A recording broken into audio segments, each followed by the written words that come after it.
on in. If you are shopping for a car now or in the next 12 months, I want you to type me in the comments. All right, so we know who we're talking to. And Instagram. All right, Instagram. I see Instagram log this out again because I switched from the screen. We're just getting used to this. But as you come in, if you are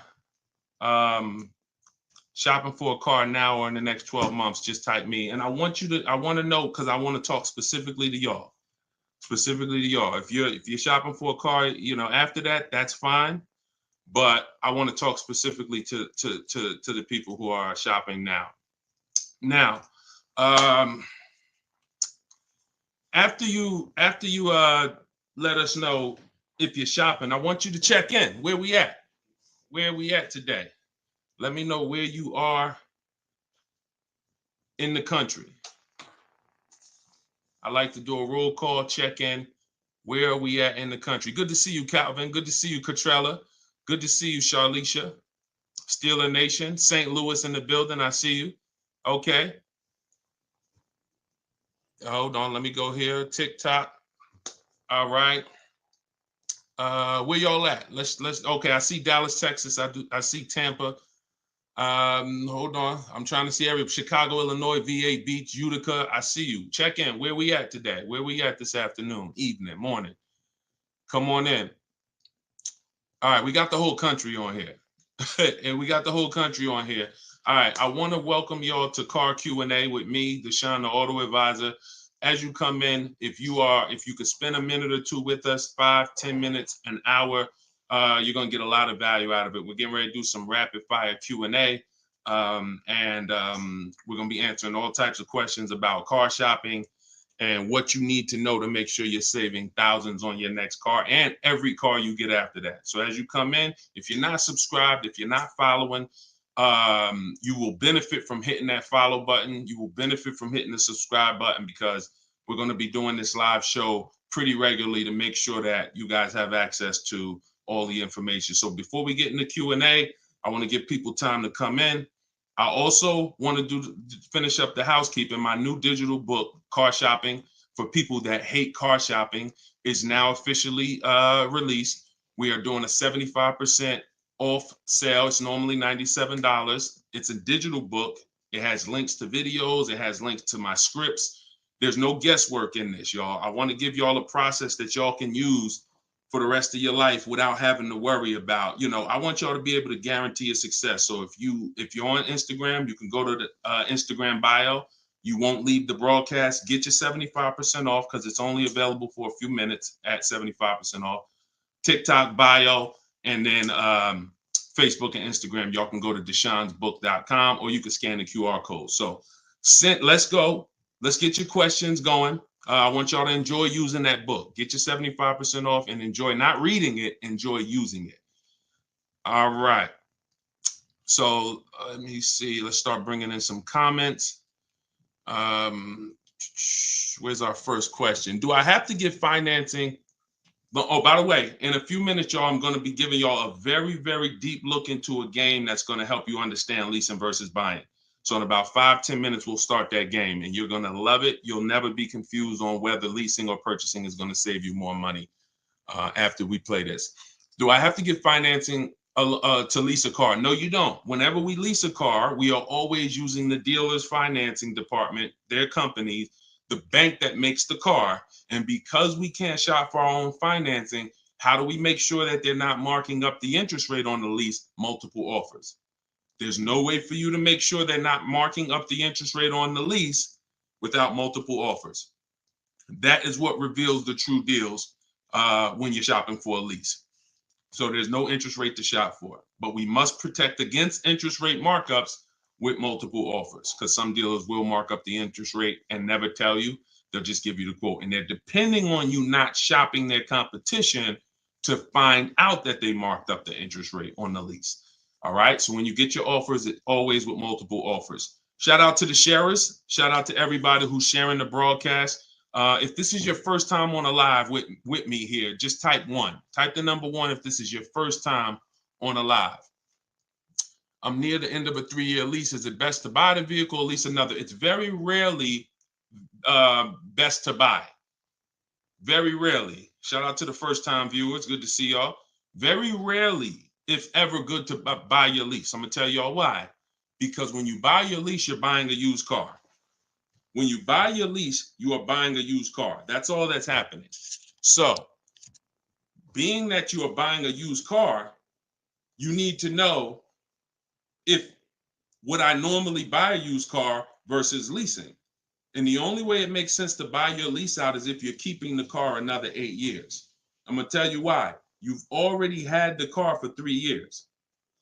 You've already had the car for 3 years. Most people, when you buy your lease out, you're getting another 5 or 6 year loan for the balance. So you're committing to 8 or 9 years of payments on the same car. This spills into bad lease deals. The reason we don't take 48 months leases on a lease, because we're paying too long on a vehicle that we're giving back. We never want to be tied up long term in a vehicle we're giving back. That's the whole point. Leasing is meant to be 3 years, 39 months, sometimes 2 years, depending on what they're offering, in and out, switching cars very fast, always under warranty, keeping our payments low. Okay. Can y'all light up TikTok with the likes? Can y'all continue to tap the screen on TikTok? I see we got a few hundred people. We got about 400 people on total, all the broadcast. Could you actually hit that share button? Because I promise you, y'all, no one will ever get mad at you for sharing my page with them. I guarantee you that. In fact, my goal is to get them to thank you. Hey, thank you for sharing that. I like that guy's stuff. We try not to waste any time here. What about paying cash? VJ Live said, let me put this question up on the screen. If you're on, make sure you're subscribed on YouTube so y'all can see the whole thing, the presentation, when we share these numbers. We can't do that on Instagram and TikTok. So VJ Live said, what about paying cash? I have about 15,000 and I don't want payments, but they keep trying to push me to 25 grand range so I can have payments. Here's the thing. If you can find a quality car for 15 grand, great. If it's going to force you to buy something that's not, who's heard you always pay cash for a car? If, as you come in, thank you, Godhead. Shout out to the sharers. I see y'all. Who's heard always pay cash for a car? Type me in the comments. If you've heard always pay cash for a car, type me in the comments. I see y'all lighting up. Keep tapping the screen on TikTok. We appreciate it. Y'all lighting up the likes. Y'all can see where we at on the likes in the top left. Who's heard always pay cash? Right? 5150 times heard it. VJ Live said, heard it all my life. Now listen, bunch of Dave Ramsey advice. Now here's the real. Here's what I'm just telling y'all. We got a bunch of people on here, hundreds of you all say, yes, I've heard you pay cash for cars. Now there's two schools of thought here. One is no debt. Now if your philosophy is no debt, I'm not here to convince you to change your philosophy. Here's what I'm here to talk to you about. If your philosophy is I want to do what makes the most financial sense, then we'll have that conversation. Because people who could pay cash for cars and don't, they typically are making money on their money. When I was in the dealership, people would come in, they would ask, what are the interest rates this month? If the interest rates were 0%, something special like 0%, 1%, 2%, 3%, if they knew that they were getting 10, 15, 20% returns on their money, they're not going to put it in a car. They're going to use the bank's money at 1, 2, 3%, and they're going to use their money to keep making 10, 12, 15, 20%. That's the philosophy. So they view that as, I'll pay 3%. They view it more as a business transaction than as a leveraging money to make more money. See, some people will tell y'all people who don't pay cash for cars, they're into debt. But I'm here to tell you that when I sat with very, very savvy people in my career with Mercedes and General Motors, I had tons of people who could easily have wrote a check for the car. I want you to know that if your goals are to eventually get into making more money with your money, investing your money, getting 10%, 12%, 8%, trying to beat inflation, then you're going to have a problem putting your cash into cars. Because not only, if let's say we park right now, this is just as answering VJ Live's question, because I got it up on the screen here on YouTube and Facebook. He's asking about paying cars. And many of you, as you sit on the show, you'll see, Dad, that's a similar question. Many of you will see someone's going to ask the same question you have. When we start seeing that we can actually use the bank's money for less, we're gonna realize that when you put $20,000 of your hard-earned cash into a car, that money cannot make you more money. That $20,000 that you just put in the car cannot make you more money. You have maxed out the value of that $20,000. It's in a car, you can't pull it out. You could refinance, but that's not happening. You're going to refinance and just get another loan. The point is, your money's in that car now. So had you had an opportunity to invest that 20 and make 8%, 10%, 6%, 12%, that's what the people who don't pay cash for cars, who are wise, are doing. I'm not telling you there's a difference. Look, I talk a lot about budgeting. I talk a lot about affordability. All through my book, I have systems and boundaries. The rule of 72 and the 10th birthday, how long of a loan you take, how much, when should the car be paid off? That's all in my book. You can get it 75% off, or you can watch my videos. I'm going to always teach it. But if you want it all in one place right here, get the book, 75% off. It's in my TikTok or Instagram bio. But that's what we got to know. We got to know if we're going to use leverage and use the bank's money, there are extremes of leverage. There is over leverage. And we cannot be over leveraged. That means we're taking a loan that's too much, too long, we just want to borrow to try to afford a car. And you see this a lot with older cars, people buying luxury cars that they really can't afford because, brand new, the car is 80 grand. But if they get a 10-year-old one and they get a 5-year loan, now they're in a 2013 AMG Mercedes with 90,000 miles on it. So that's the opposite extreme. Using leverage and loans to buy things we can't afford. But then the other opposite extreme is paying cash when we don't have to. Finding that balance between getting the car we want, getting the best car we can afford. Because you said, hey, I'm trying to find a car for 15 grand. I can't find it. They want me to spend 20, 25. Well, the name of the game is you better learn how to find if there's any cars out there for 15, you better learn how to find them. And you look everywhere, you look over all the marketplaces, and before you raise your budget up to 2025, we have something we do called the perfect budget. You got to go to 17 first. You don't go from 15 to 2025. You go from 15 to 17. See if I can find anything good for 17. Oh, I can't. All right, now I go to 19. And I have this calculator that's going to help you guys inside the book. It's called the Perfect Budget Calculator. You put in the money you have, you put in what you want your payment to be. It's going to tell you how much car you can buy. You put in your state, so we could have.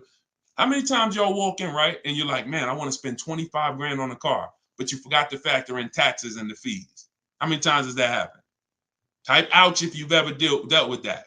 Let's be willing to be honest. You had a budget in your mind. This is what I want my monthly payment to be. This is what I want to spend on the car. Next thing you know, you're a little over that budget, or sometimes a lot over that budget, and you're leaving like, all right, I see you, 919 Mike. Thank you. I see you, Mika Larkin. Shout out to everybody willing to be honest. See, in order for us to really make sure we don't make these mistakes, we got to be honest of the fact we've made them. So that's what we want to do. We want a budgeting system that tells us when we can. You spend any more than this, and you're going to be over your budget. You said you want a payment of $400 a month. That means you said you only got $1,000 to put down, or nothing to put down. Here's what you can spend on a car. And when you use this perfect budget calculator, you're going to never go over budget. Because honestly, y'all, we don't want to be anywhere near our top of our budget. We want to be shopping under our budget. That's where I want y'all. Under your budget.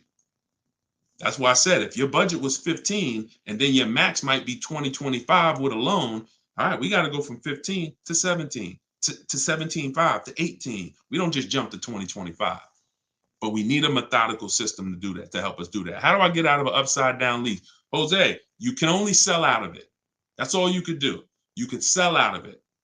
If you, no matter what, y'all, who's in a car that they want to replace and they think they're upside down? They may have some negative equity.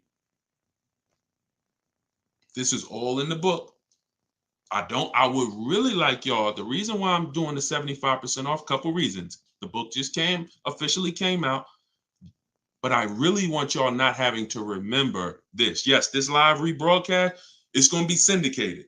So no matter when you're watching it, the information is going to be valuable and applicable. But I really want y'all to have the book so that you can actually reference the information over and over again. Thank you, B-Bad. Thank you for this info. Thank you, SJF Racing. So, all right. Yes, 25 goes to 30 real fast. Let me show y'all something, and then we'll continue. This is where we are right now on Goodreads.com. We're rated 4.94. We've already received 27 reviews, 31 ratings, and the book hasn't been out yet. So if you go to Goodreads.com, if you're on YouTube, if you're on Facebook, you can see what I'm posting. But I'm sharing the fact we're already rated 4.94, 31 ratings, and the book hasn't come out yet. So now that it's officially out, I really want y'all to have it. And so make sure you take advantage. Get your 75% off. It's normally $97, but while you're watching here, it's 75% off. Everything I teach is in there in one place, so you don't have to remember it. All right. If you have let's talk to the people who are in an upside down lease or upside down loan. First of all, we don't want to be there. I'm gonna tell y'all why. If you're in an upside down lease, that means you didn't pick your mileage correctly. That means something happened, because with a lease, you have to have predictable miles. You have to know how much you're going to drive roundabout. You got to be able to guesstimate. That's why if you're running a Turo business, when you're trying to rent the car out for, 40,000 miles a year, or you don't know how much it's going to be on that car. Could be 20, could be 40. A lease is not good because you can't predict the mileage. But in normal life, we can predict our mileage very closely. Now, when things happen, let's say you were working at home, and now all of a sudden you are, you're not working from home anymore. Now you got to drive into the office to 20 miles away. Well, that's a lifestyle change. That can lead to you racking up mileage penalties. But here's what we don't want to do. You don't want to buy that car, y'all. I'm going to tell you why. Every time you lease, you have a price that you can buy the car for. Most times it ain't worth that. Yes, in the last couple of years, we saw a couple cases where, the buyout prices were good. Before the pandemic, the buyout prices usually were nowhere near what you could get a comparable used car for.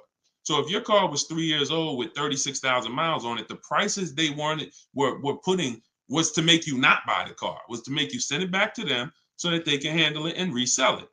So if the price wasn't worth it to begin with 36,000 miles, I've seen people, you go over your miles and you're like, I'm over the miles, I'm just going to buy it. The price wasn't worth it with good mileage. The price wasn't worth, if you had 36,000 miles, that car wasn't worth you buying for the buyout price. You actually have 48,000 miles and they want you to pay the same price for it. So it's important that if we have to deal with penalties because we didn't structure the lease correctly, or because we didn't quite know what we were going to be driving, or we had a lifestyle change, taking the penalty and applying it over to our next deal is always, not always, but in most cases, going to be less money than us buying an overpriced car with high mileage now. We cannot just keep buying our leases without doing a market check. So when you asked about how do I get out of a lease with negative equity, all you can do is find out what the penalty is. There's 3 ways that you could get out of this thing. You could either pay the difference. So if you got, you could wait until your mileage, and this is, all right. If you have negative equity on a lease, I don't even like to call it negative equity because there's no such thing as negative equity on a lease. There's penalties. That's different. Penalties on a car you purchase. Yes, there's negative equity. You bought it, you have a loan on it, the value is not worth the loan, negative equity.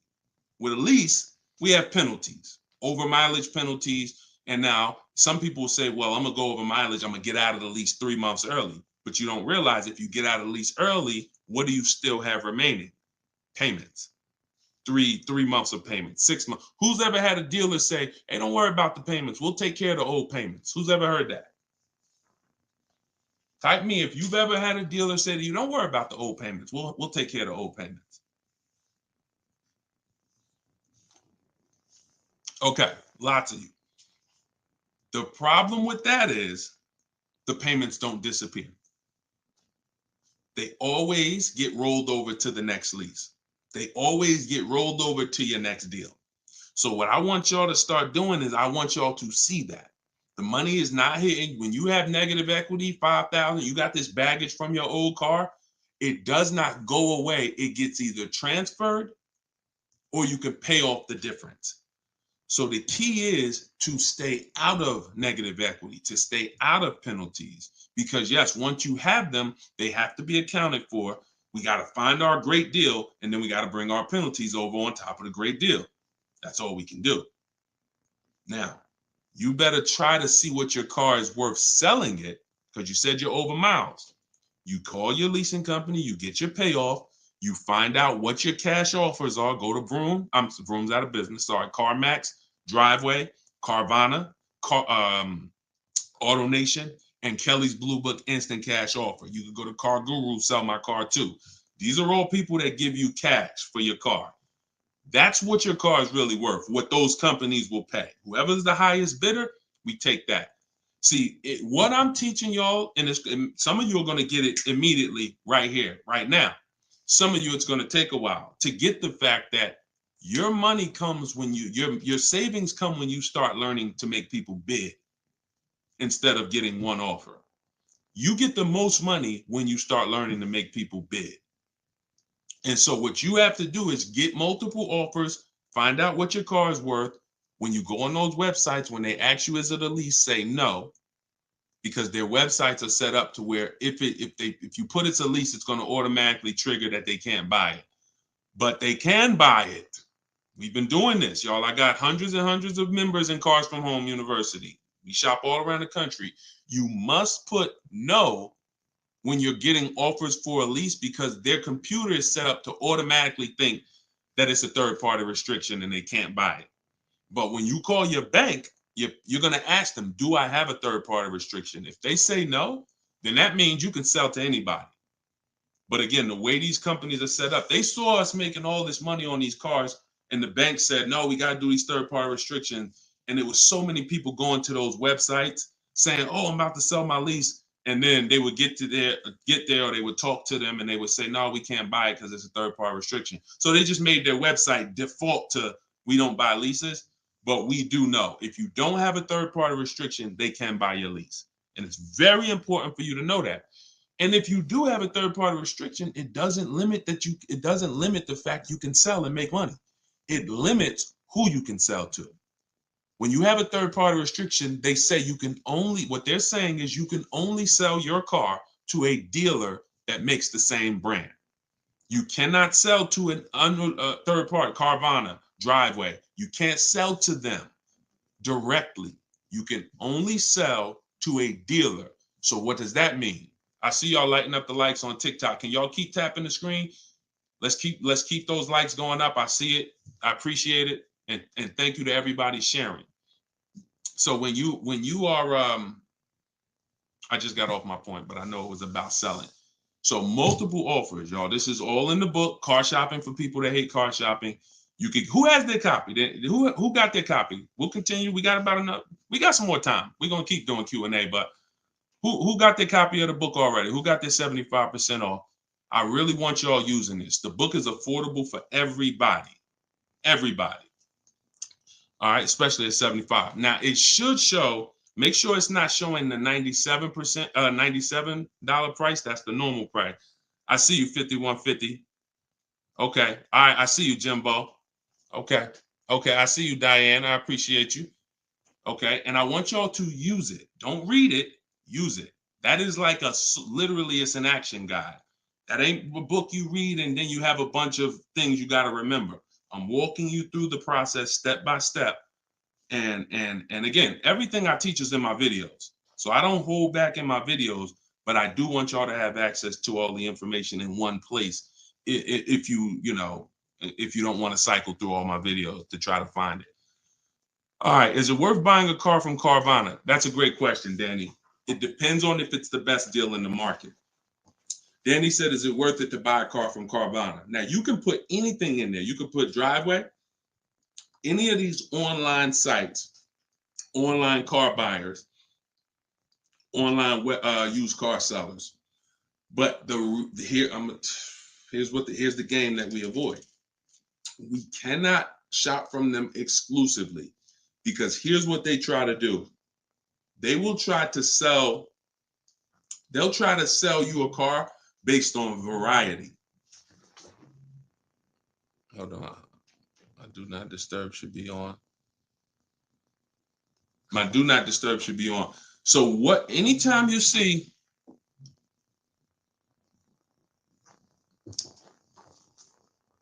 hold on one second. I keep getting a call and I don't know why it always does this. I don't want to lose the people on Instagram. Hold on, Instagram. We got you. All right. We should be back on Instagram now. Okay. So most times, especially when we're selling our cars to these people, you got to realize we sell our cars to Carvana, to Driveway, to all these companies because they pay more than dealers on average. If they're paying more than dealers on average, they're usually not the lowest price. When they're selling the cars, they're usually one of the highest. You can't pay people more than dealers and then turn around and sell for less than dealers. That could be part of the reason why Vroom went out of business. But whenever we shop for a pre-owned car, Carvana is always on the list. Whenever we shop for a pre-owned car, CarMax is always on the list. Driveway is always on the list. Why? Because we shop everywhere there's a used car. You may have been trained to shop local with used cars or to shop I only go to Car Gurus. Then you're missing the stuff that's on cars.com. You're missing the stuff that's on carfax.com. You're missing the stuff that's on Driveway. You're missing the stuff that's on CarMax. So we got it just the same way. If we were buying a baby stroller, we're going to go to Walmart, right? .com. We're going to go to Amazon, right? We're going everywhere, right? That's the same way we got to be when we're shopping for used cars. Carvana is just one marketplace. And unfortunately, there are people who shop from them exclusively because they're like, oh, I just love Carvana. I don't have to go into the dealer. And they don't realize that, one, what I teach you won't be in a dealer more than 30 minutes. And also, if I'm not checking their prices, I'm going to overpay. And I'll literally have I didn't have to go to a dealer, but I got a car in my driveway that I could have got for $5,000 less if I just shopped around the right way. I did just mention Auto Trader. Auto Trader's on our list, Alex. Auto Trader is one of our marketplaces. It's one of the marketplaces we shop on. It's just like a Walmart. It's just like a Amazon.com. Auto Trader is a big one. We definitely don't skip any used car marketplace. Now, we don't use Auto Tempest because Auto Tempest pulls and aggregates some data from other people's websites. They're not their own marketplace, so they can't get all the data. So that's why I don't use them. We just go direct to the marketplaces themselves because no company has the rights to market everyone's product. And so as long as no company has the right to market everyone's products, the only way we're going to see all the product is by being on all the marketplaces. But I'll show you how to do this quick.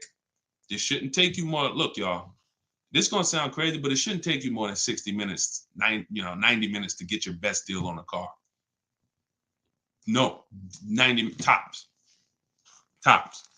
Not only do I want y'all saving thousands, I want y'all to save time. Deciding what you want shopping, test driving, that takes time. That's fun. Getting the deal, that should not take you more than 60 to 90 minutes when you learn how to get bids. Okay. And the more you stick around, the more you use what I teach, you're going to make deals and save more money in like less time. I don't want to spend more than 60, 90 minutes getting my car deal, and I don't. All right. Ivan said, planning to get a new car ASAP. What are the steps to prepare that you would suggest? Well, first thing is to know whether you're buying or leasing. Let's go into this game. All right, let's go into this game. Thanks for reminding me. Now let's this is a game that I've done this on in some master classes. This is also in Cars from Home University, my video library. So what I want to show y'all is I want to show y'all this game I like to call Who's Winning. Okay? This is why. Now listen, we get ready to make some people mad at some people. I don't want y'all to get mad, but once y'all see this, y'all are gonna be mad at some people who taught y'all bad information about leasing, and it's cost y'all money. This is always step one. Now I'm getting calls from Facebook. How could this is so weird. I don't get how the heck I have my phone on do not disturb and I'm still getting calls. That is so weird to me. Got to figure that out. So bear with us, Instagram. Instagram is always the one that has to bear with us, you know. But all right, so this is what we're doing here. And look, go to YouTube or go to Facebook and watch the rebroadcast. Rob Rue said, "Where do I purchase the book?"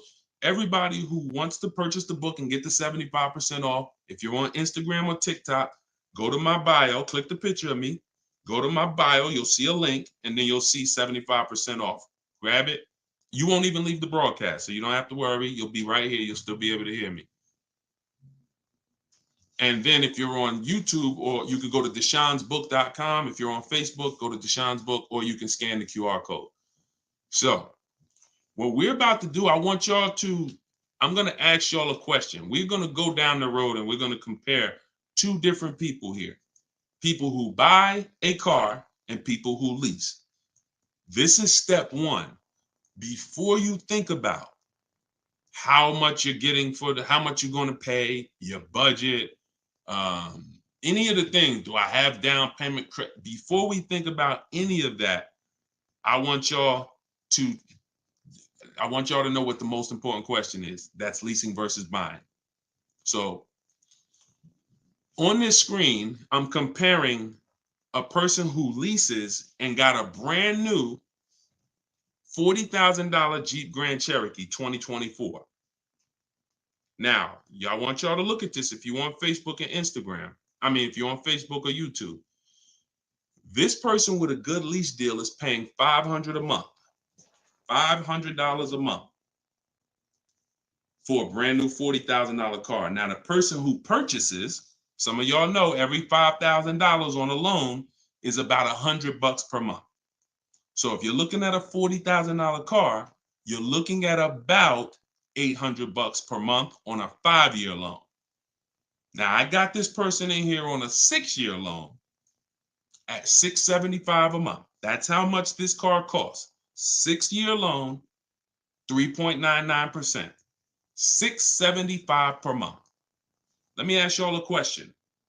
Looking at this screen, who's winning so far? Two people drive off the lot in a brand new Jeep Grand Cherokee. They have the exact same vehicle. One is white, one is gray. One person's paying $500 a month. They're leasing it. One person's paying $675 to buy it. $675 for 6 years. Who's winning, the lease or the purchase? Put L or P. We're just talking about, literally, we just drove off the dealership. You sitting in this car next to me. We got the same truck. I'm paying $500 a month. You purchased it. You're paying $675. Who's winning? The lease. Exactly. If you're saying purchase, you're missing it.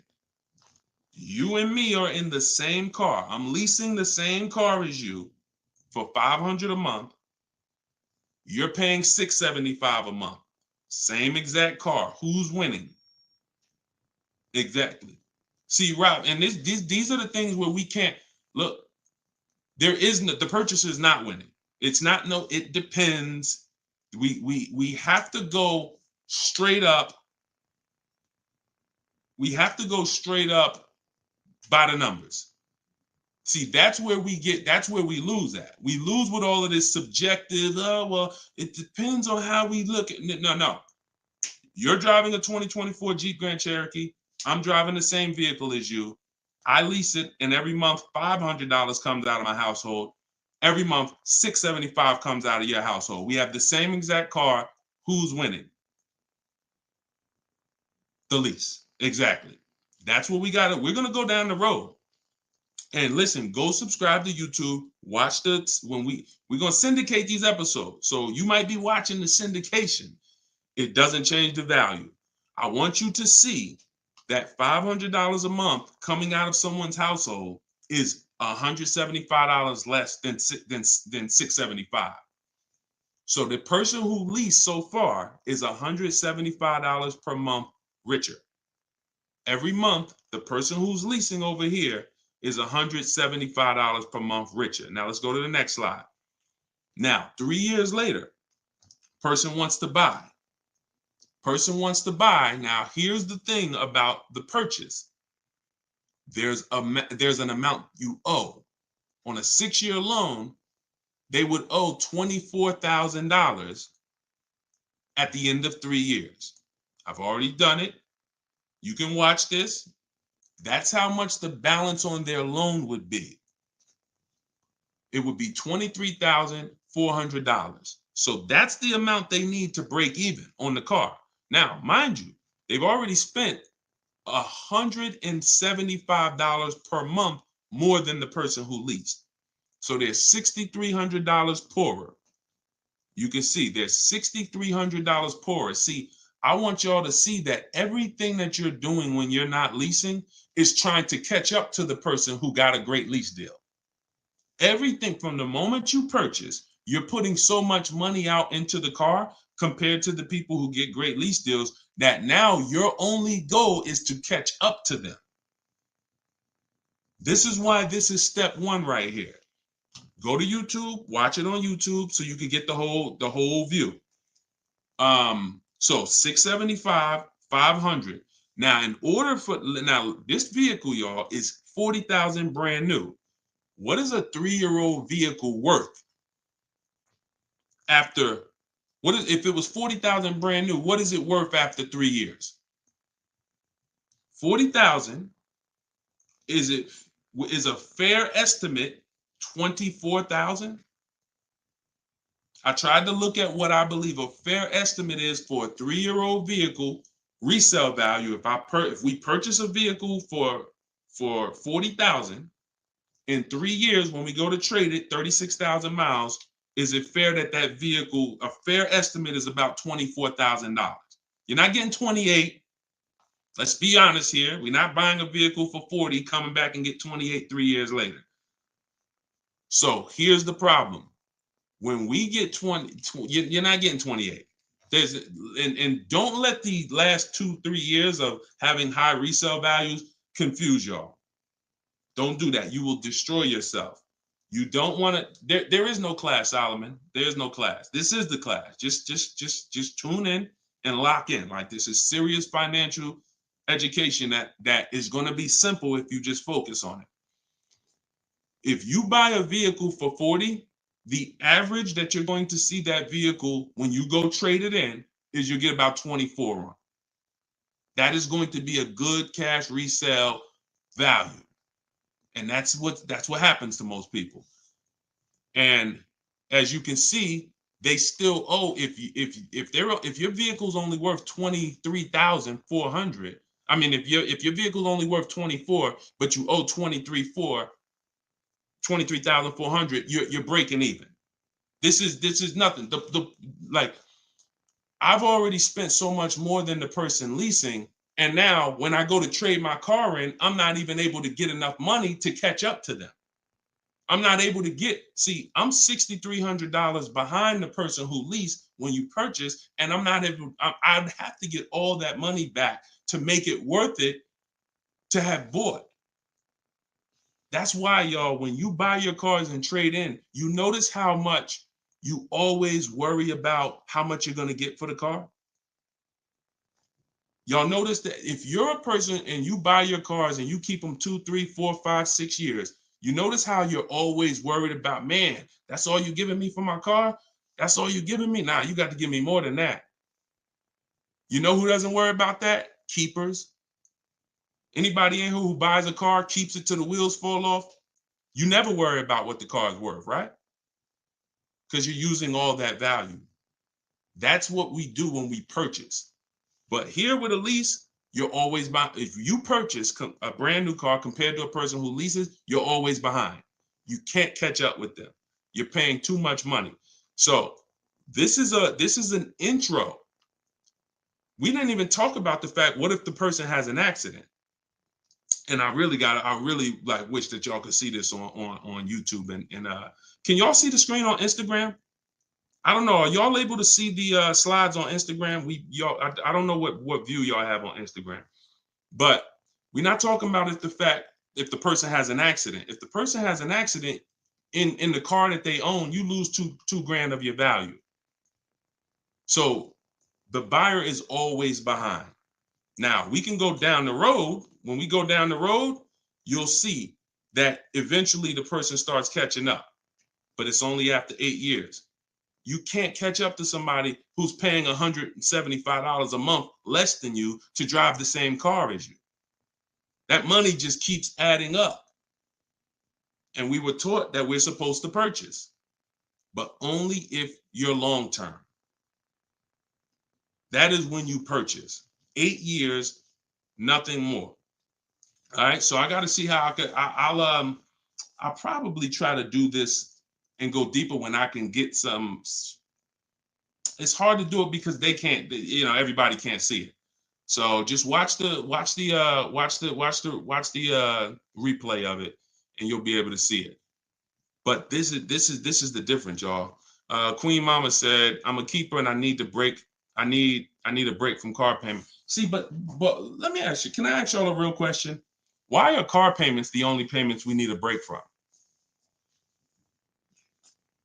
Let me ask y'all a very real question, because car payments we need a break from, but we're okay with cell phone payments.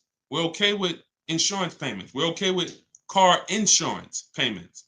We're okay with, this is like a cost of living.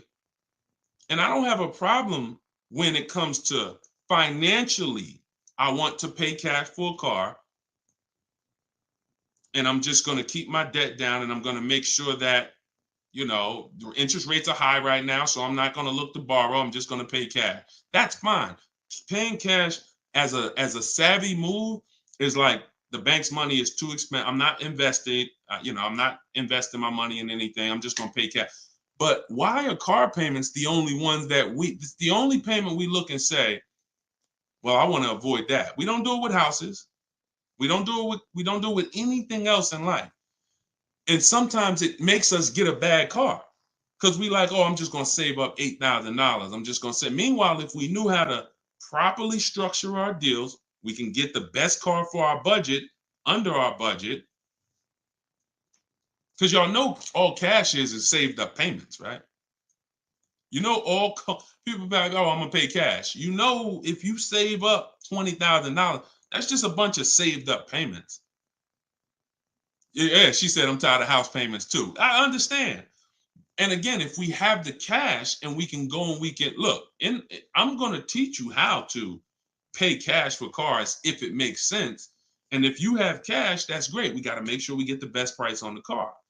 But at the same time, you need to know when it doesn't make sense to pay cash. If they're doing 0% financing on the car you want, why wouldn't we use the bank's money at 0% and let our money continue to make money, or continue to keep our cash free? So again, because there's nothing to justify it. There's nothing to make it make sense. Oh, I don't want car payments. I don't want any of the payments that I have in my life. But my goal is to get the best the best out of what I'm paying for. But yeah, it's a lot that goes into it. You got to make sure that those that's why, y'all, we got to shop below our budget. I need a break from rent. Yeah, we got to shop below our budget. Look, when we let people talk us into cars that are above our payments goals, that are above our monthly expense goals, oh, now we get tired of them. But if your monthly budget was 500 and you went in and you left with a great car at 450, 425, you ain't really tired of that payment.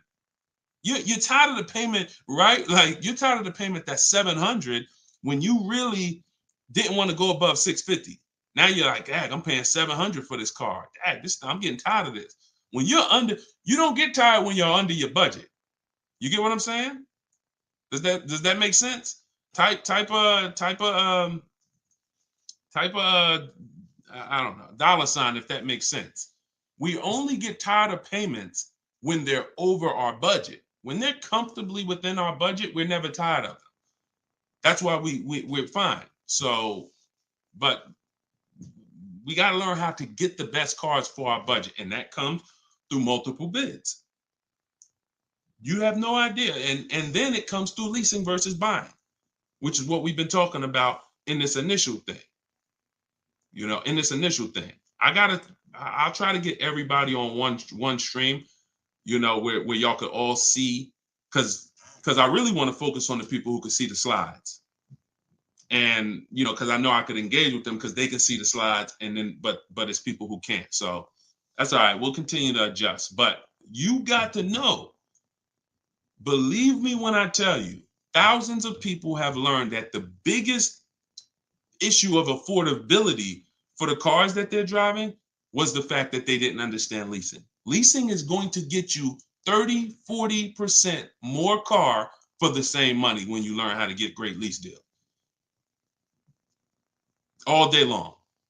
So it's people who driving a daggone $50,000 car, they got a $900, $1,000, $1,100 a month payment.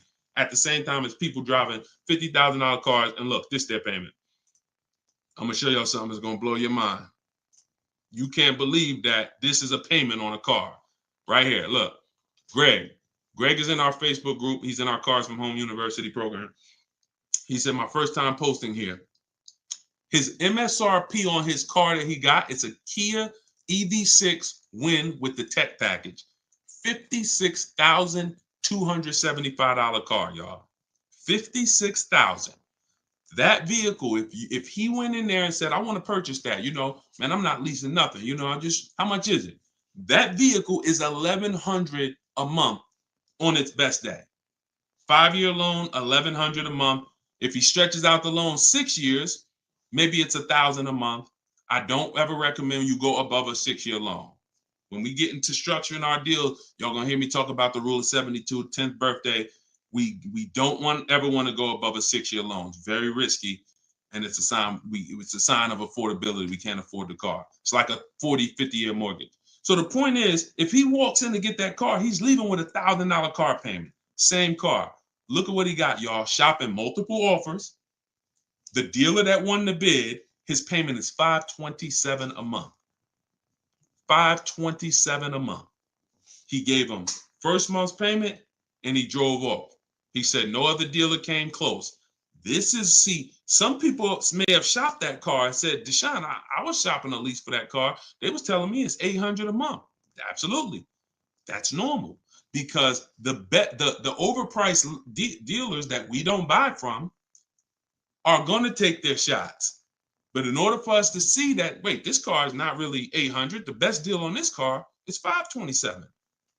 We have to shop multiple offers. Now, it's not always going to be that dramatic, but I promise y'all, when y'all shop multiple offers, it's going to blow your mind. The best deal to the worst deal is going to be $3,000 to $5,000 different. And you're going to see that some of the dealers that you've trusted the most, that you've been buying from, maybe your family been buying cars from them, some of them may be the ones to take the biggest shot at you.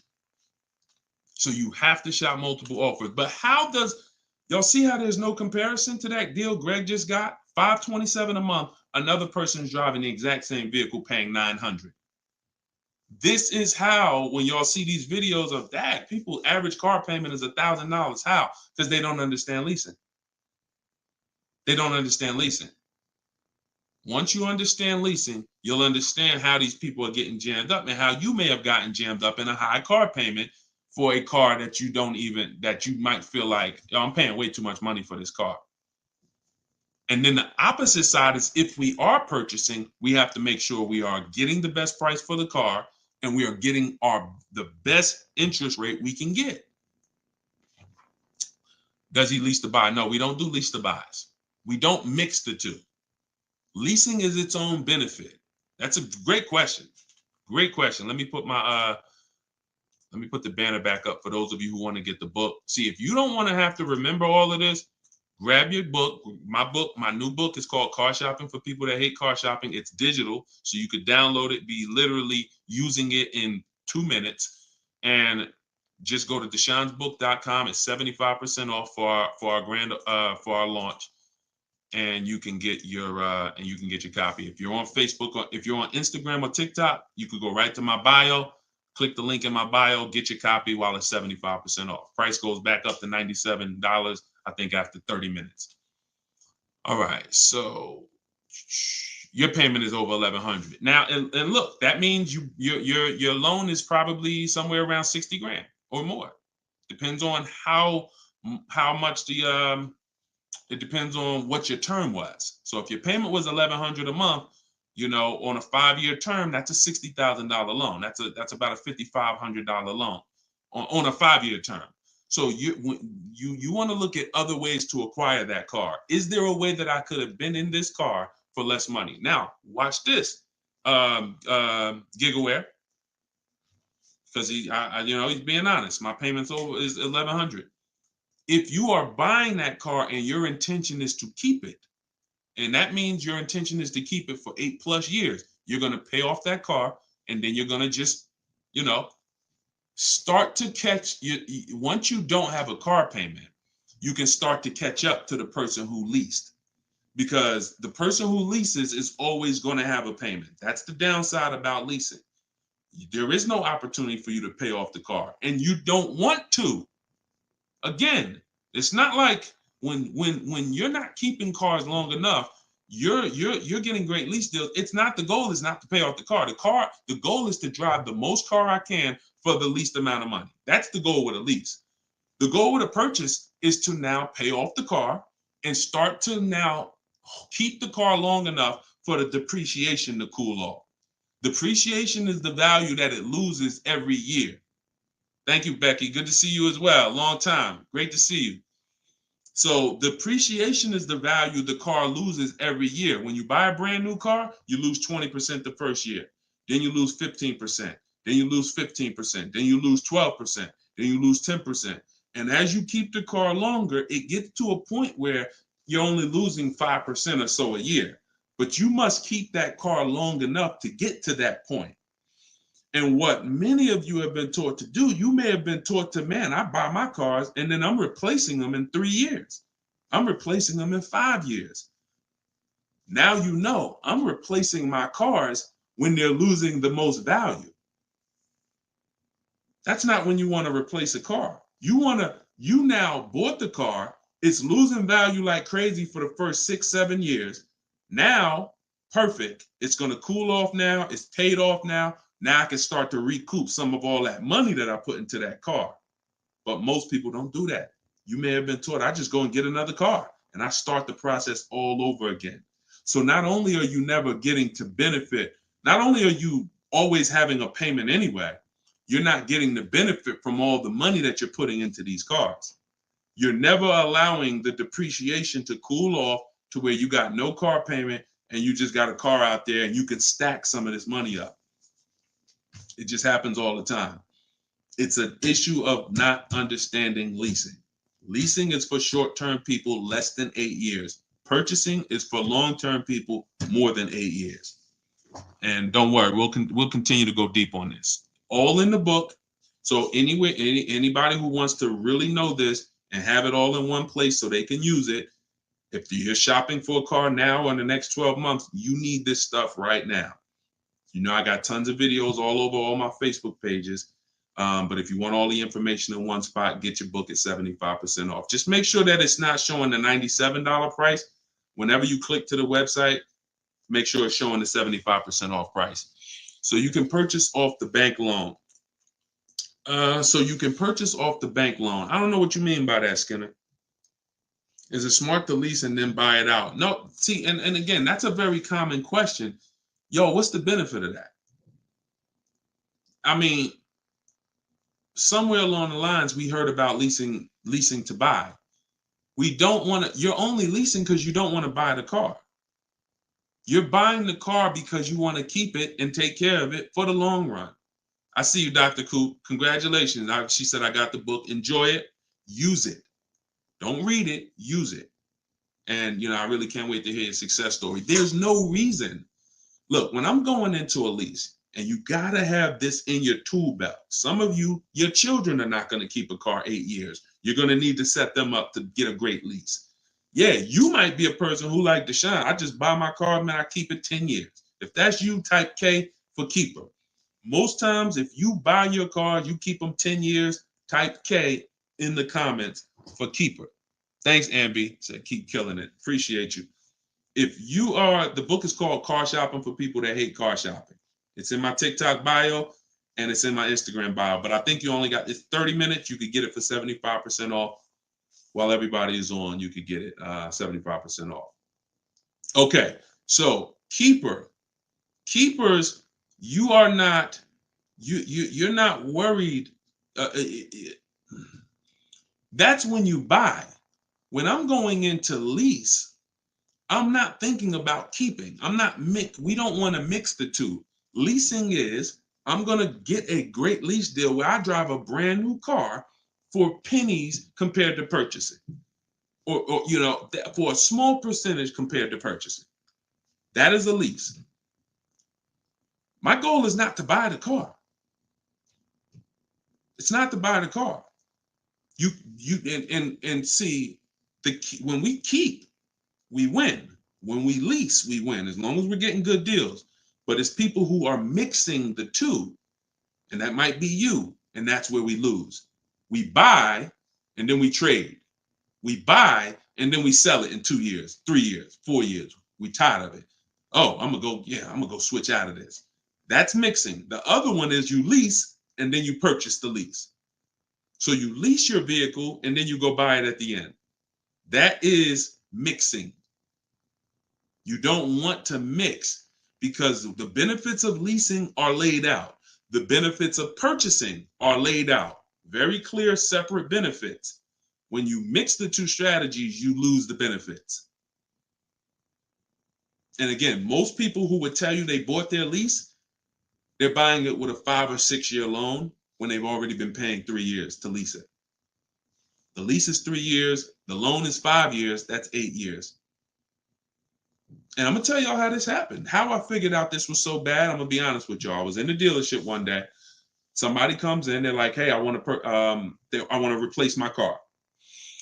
So I go out and I look at the car. I ask them what they owe. No, I don't think I asked them what they owe. They come to the dealership. They say, yeah, I got a car out there. I want to trade it in for a new car. And I'm like, okay, that's pretty normal. Let's take a look. Here's what happens. I say, what year is it? And they'll say, well, it's a 2018. I'm just using like a real example. Like they say, oh, it's a 2018. Now I'll ask them, how long have you had it? And they'll say, well, I bought it brand new. So I've had it 5 years, 6 years. Now, follow me, y'all. Everybody on here, I want your opinion on this. Person comes up and says they've had a car for 6 years. They bought it brand new. They've been paying on that car for 6 years. Don't you think that car should be paid off by now or almost paid off? Yes or yes. Type Y if you understand. Person bought it 6 years ago. You go out and I'm like, okay, mister, how long have you had it? They're like, I've had it for 6 years. So I'm like, okay, perfect. Everybody's saying yes. So this is what I'm thinking. This is how I found out buying your lease was a bad idea for most people, if not all. So I go and I say, okay, great. I see you're here trading. Now, in my mind, I'm already trained to talk to him about leasing because, thank you, Brent. I know you're here trading this car in 6 years. I want to show you what leasing looks like, and you're going to love that a lot better. You're not going to need this down payment. I'm going to be able to give you a check back for this equity in this car you got here. It's going to be all good. And I've helped some people do that. They come in and I show them the lease, and I'm like, you know, you keep just trading your cars, but if you lease, here's what, boom, that you could do. And then I'll give you this, you know, you get a big check back for your balance of your old car, all of that. So this is when it works, it's beautiful.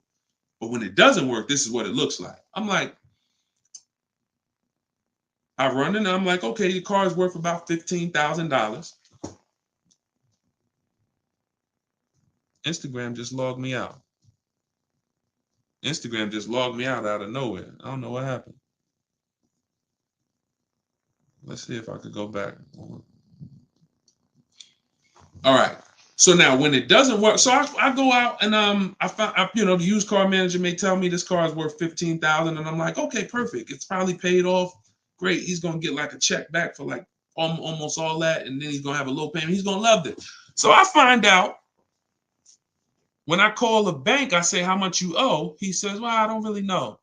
I call the bank. I'm like, okay, I'm calling for Mr. Jones' payoff on his, you know, such and such car.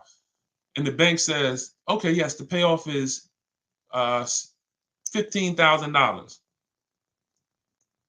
I'm like, wait, 15,000? How could he still owe 15,000? This doesn't make sense. I look at him and I say, the bank is saying you still owe 15,000 on the car. And I'm like, he's like, yeah, okay, yeah, I didn't know how much I had owed. I said, wait a minute. Didn't you tell me that you had this car since it was new? Yeah, and you told me you had it for 6 years? Yeah. How do you still owe? And he said, oh, I leased it first, though. What I did was I leased it for 3 years, and then I had bought it at the end. And I'm like, there we go. That's the problem. You leased it for 3 years. Most people, when they're buying their lease, they're going to put a 6-year loan on it, which means 6 years later, from the day you bought it, from the day you originally leased it, 6 years later, you've been making payments and you still have 2 more years of payments left. That's actually, I'm wrong. That's 9, 3 years of payments left. Happens all the time. So I literally, y'all, smart people on here, you'd never take a 9-year loan, right? Type never. You never take a 9-year loan. If you're enjoying, please subscribe to the YouTube channel. If you're not subscribed already, we still got probably 400 or 500 people on here throughout all the platforms. If you, whatever platform you're on, make sure you're following us, because this is the stuff we do. You would never, right? You would never take a 9-year loan. But the same adamant, we're adamant we'd never take a 9-year loan. We got to see every single time. Thank you so much. I appreciate the gifts on TikTok and all the platforms. We got to take every time we hear about buying our lease out, unless we're going to pay cash for it, which is another discussion. But most people are not. They're going to take a 5 or 6 year loan out. So as soon as you hear lease to buy, as soon as you think lease to buy, I want you to think 8 or 9 years of payments on the same car. That's why it's a bad idea. That's why it's a horrible idea. Okay?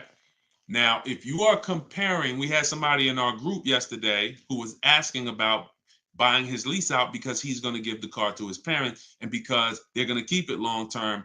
And the value of the car compared to the value of a similar used car is a great deal. That's different. Buy it.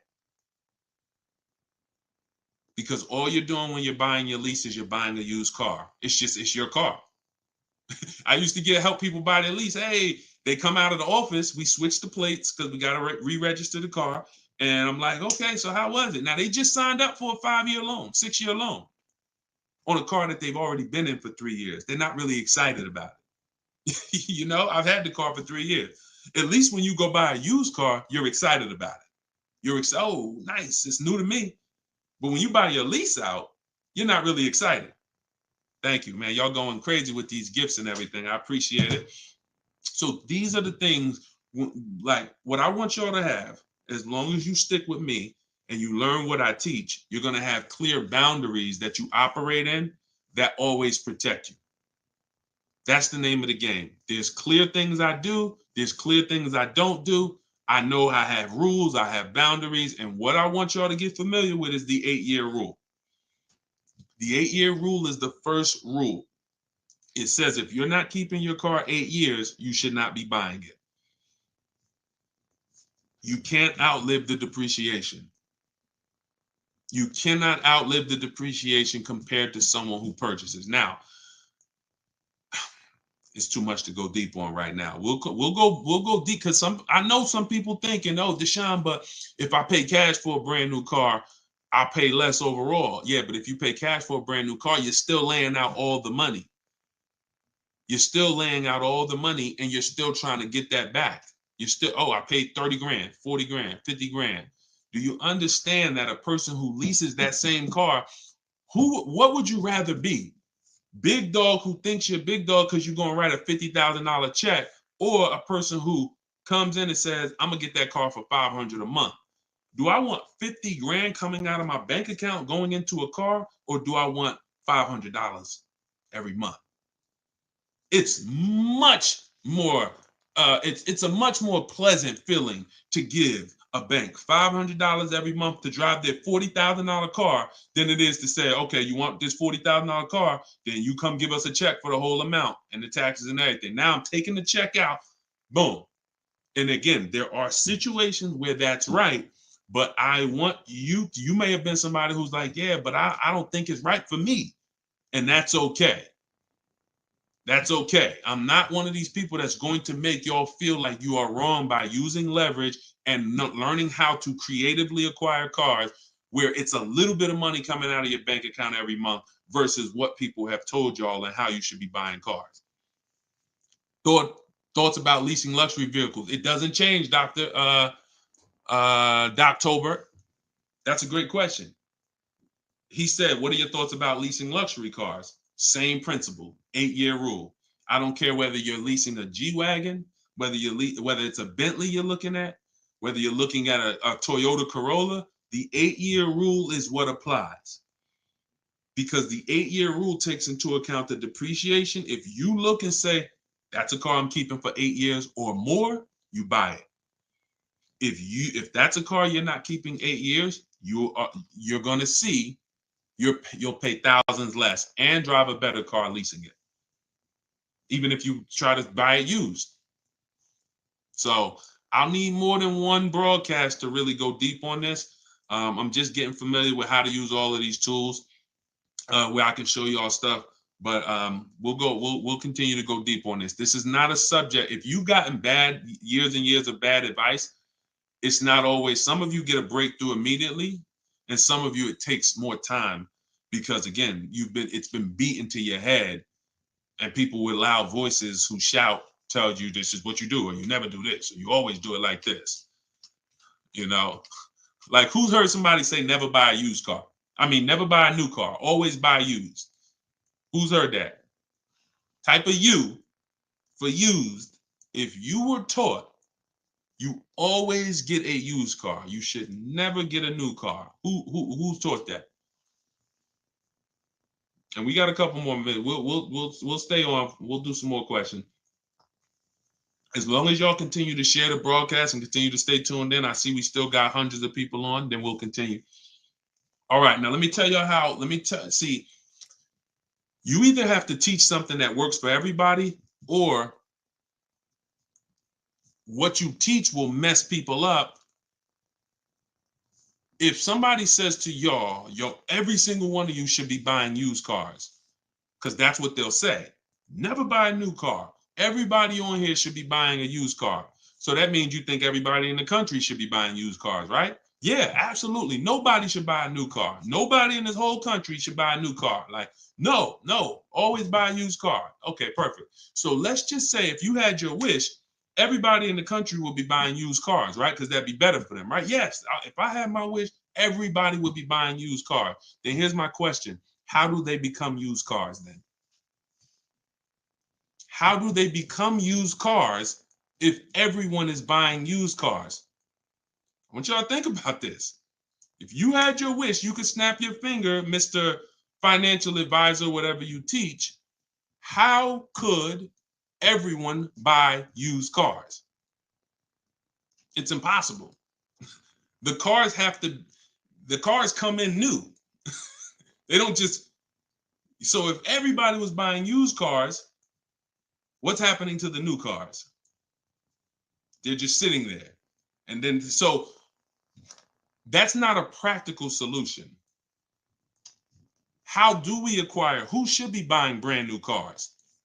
People who are going to lease them, and people who are buying new cars, who want to purchase, keep long term, and you could afford new. That's only if some people say, Deshone, I want to buy. I'm not leasing, I want to buy. I keep my car, but should I buy new or pre-owned? That depends on budget.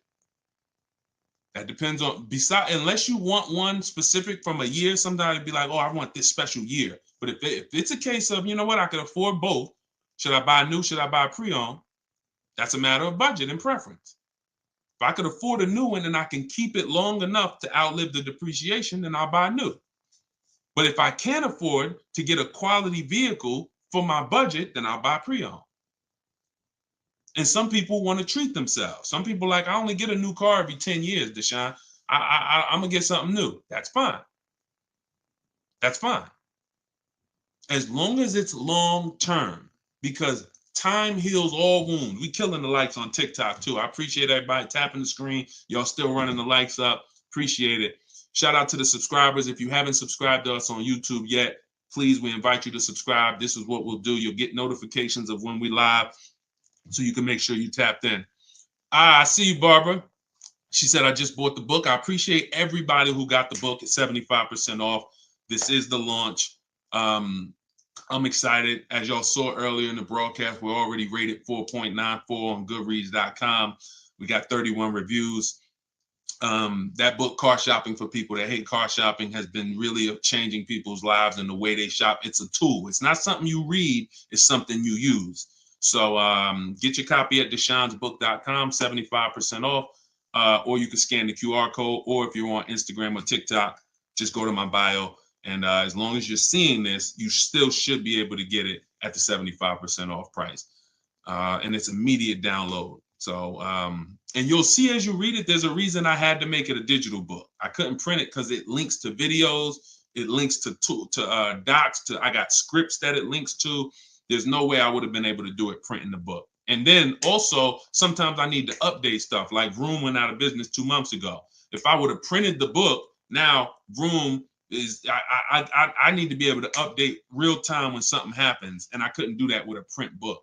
I didn't want thousands of print books out there, and then something changes, and now I got to tell people, oh no, you got to get volume 2 now. You know what I'm saying? Thanks, Angelina. All right, so Dr. Coop says, I have a paid off Toyota. I don't want to trade it. Should I have a down payment?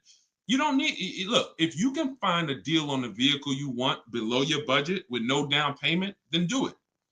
You said you have a paid off Toyota. You don't want to trade it in. Now, here's what I ask people. You put the vehicle to use, because if you're going to go and get another vehicle, then you're going to be paying for that vehicle.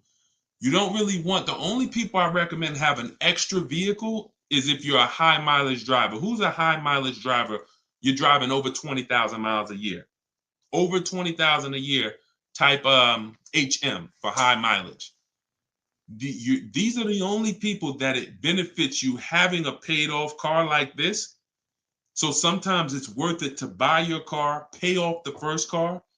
And here's what I like. All right, so we got a lot of high mileage drivers watching right now. So I have a strategy in the book, and what you'll hear me talk about is really 2 routes for high mileage drivers, so that y'all can stop having all this negative equity when you come in to replace your vehicles. What typically happens with high mileage drivers, and the reason I suggest to them 2 cars, 1 car payment, is because they're putting so many miles on their vehicle, but your loan is a normal loan. Your loan is a 5-year loan or a 6-year loan. Those loans are made to go down for the normal or average driver. And even the average driver is going to have negative equity on these loans in the short term. So when you are destroying the value of your car because you're putting 20,000, 30,000 miles a year on it, it's going from being worth 20 grand one year to now it's worth 12 grand the next year because you put 30,000. You're destroying the value of it, but the loan that's attached to it is not moving. This is the indicator that the loan and the purchase price or the value of the asset is totally unrelated. They're unrelated. They don't matter. That's why you have to make sure you get a good price on the asset. You can't just pay attention to what is my loan doing, because your loan doesn't tell you what you're really in the car for. So check it out. You now are putting all this mileage on your car. You come in 4 years and you're like, hey, you know what? Car got 200,000 miles on it now. Let me go ahead and trade this thing in. Problem is 200,000 miles. You still got 2 years left on the loan. You still owe 15 grand. You still owe 12,000. You still owe 20,000. And you are now seriously hurting your value, your next deal, because all that baggage you got to come to this next deal. The solution to stay out of that is to make sure that you are having either, I teach either 2 routes. Well, the third is really just be a long-term person. You could drive 30,000 miles a year. And if I'm a long-term person, I'll just have 300,000 miles on my car in 10 years. And then I just go switch it. It's keepers here that's long-term people, high mileage drivers, and they get their car. That thing got 250,000 miles. It's mostly highway. And in 8, 9, 10 years, they go and they replace it. No need to lease. Again, continuing theme. Long-term, don't think about leasing. Because some people who just tune in and they catch a brief, oh, is this so everybody should lease? No. That's what I'm trying to tell y'all. Long-term people, long-term purchase, you buying a car for your kid in college and they're like, yeah, I'm going to keep that thing for 10 years, man. You know I'm boring. Great. But most kids are not. They're like, hey, when I get my job, when I turn 24, I'm probably going to want something different. So if you're not a long-term person, you should be purchasing. But I mean, you should be leasing. But going back to the high mileage, y'all, this is how it works. The 2 strategies for high mileage drivers is to have one separate car. You pay that thing off. And now that becomes your mileage car. And you go and lease a nice car. This is beautiful. This prevents you from having 2 car payments. And this allows you to have a nice car that you're not destroying. So you pay off that first car. If you're going to go this route, your first deal is a purchase, because you're going to get that first car, pay it off, could be new, could be used, but it must be quality. Pay it off. And as soon as that car is paid off, now I go lease my nice car. So I might be putting a high mileage on that first car I'm buying, but once I go lease my nice car, now I got a payment over here. My nice car is over here. And this is when I take out to dinner. This is when I want to go out and have a good time. I don't want a car that I'm just always putting, 30,000 miles a year on. Now I split it. And this has allowed so many high mileage drivers to continually be able to predict what they're going to put in these cars, because now they can't. You cannot predict how much y'all are spending on these cars, high mileage drivers. Y'all are losing so much on resale value. Your loans are just so high and they're moving slow. You don't know how much you are losing, but I break it down for you. It's thousands. You can't destroy the value of a car and then go trade it. It follows you. So that's one strategy. Second is a high mileage lease. Second is straight up. First time I experienced this, I had a guy came in and he was bringing back a lease with 75,000 miles on it. And I asked him, I said, man, I didn't even know. And that's my ignorance. I was selling cars and I didn't even know that was available. And I said, let me ask you a question. How long you been doing these, like, what do you do? He's like, I'm in sales. Like I do 25,000 miles a year, every year. I said, okay, wow. And you lease your car? He said, yeah. Because I already know what a good lease deal is. I just didn't really take into account back then. This is probably 2015. I didn't take into account a high mileage good lease deal. And when he told me what his payment was, And he said, yeah, I come back 75,000 miles. I drop that thing off. I pay my payment every month. Now here's the thing. He might only be paying $150 or $200 a month more for his super high mileage. But that's much better than him buying the cold car, destroying the value, coming back and trying to trade it with 10, 15 grand negative equity. So strategy, you are not really purchasing cars with strategy until leasing and purchasing is in your tool belt and you know when to use which. For your family, not just you, for your family. It's not just you. All right. So great questions. So this is the type of stuff that's in the book. Everything's in the book. Whether you see me live, whether you see me on social media making videos, you're going to get all the information. You don't have to worry about, oh, Deshone is holding back info. It's not. Now, access to me, yes, I have access. I have a Cars from Home University where I coach people personally and we work together. That's access. But as far as the information's out there. It's how you want the information. We'll get it to you anyway. If you want it all in one spot, get the book, get Car Shopping for people that hate car shopping. Download it now. It's 75% off. Scan the QR code or go to deshonesbook.com or go to my Instagram or TikTok bio and get your 75% off copy. But other than that, you don't have to worry about not having the information. See, what y'all have had to deal with is how do we make great car deals? How do we not pay penalties when we don't have the information? But now the information's here. It's here for you. It's just you got to decide, how do I want the information? Do I want to look through all Deshone's videos? I got a video on every topic. More videos to come. They're not in order, and they're for different people. Some of you are going to purchase used cars. Some of you are going to lease. Some of you are going to buy a new car. Some of you are going to pay cash. Some of you have good credit. Some of you don't. So throughout all those videos, you got to sort through that. In the book, you're only following one path. When I do videos, when I do a book, it's like one path. Let's stay focused so that we can keep you on track. That's why it's step by step. Yeah, that's how the book is designed. All right, how do you purchase a vehicle without proof of income? That's tough. You need other things that are going to weigh. That's a good question. So if you don't have proof of income, credit profile gets you approved, not credit score. So proof of income is usually only required when you have a lower score or you have a new company, new business, and they need some type of way to, try to, make sure they're going to be all right recouping their money. How is the car going to be paid? So if I didn't have proof of income, then I got to work on credit. Or I got to have a lot of cash. And even then, what's the reason we don't have proof of income? Once I know that, I could better explain. What's the reason we don't have proof of income? Seems dealers don't care about mileage if you release with them. That's now good time. So now watch this, y'all. This comment just came in.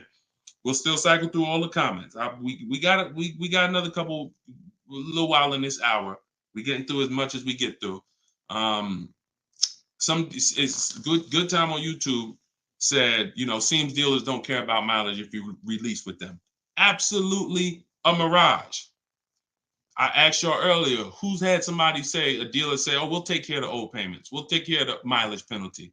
It's absolutely not true. Since 2006, here's the only time, shout out to y'all running the likes up on TikTok. I appreciate it. Y'all keep running them up. Thank you so much. Shout out to the sharers. Everybody who shares good information, just hit the share button wherever you're at and share with somebody if you're in this sharing. So I've never seen mileage taken care of, ever. No program, no bank, no leasing company, and we've done thousands of transactions. I've never seen a leasing company say, we'll forgive mileage. Never. So that does not happen. Mileage penalties let's say we calculate a $2,000 mileage penalty, that gets rolled over to your next lease deal, and we're working that lease deal with that $2,000 accounted for. So whatever the deal is we're working you now, perfect, here's what it is. Make sure that $2,000 penalty is in there. You pay for that. Now, in some cases, very rare, there's loyalty programs where they waive some payments. Mercedes used to have this. It's since gone away, and they didn't have it on every vehicle. They didn't run it every month, where if you lease another Mercedes, we'll cover 3 of your old payments. So you could get out 3 months early, no penalty, but it had to be waived. Since I got into the business, I've heard dozens of people sitting around me say, we are going to be waiving those, but we're going to be taking care of those payments. Mm-mm. Are you waiving the payments? Oh, what do you mean by that? Are you waiving the payments?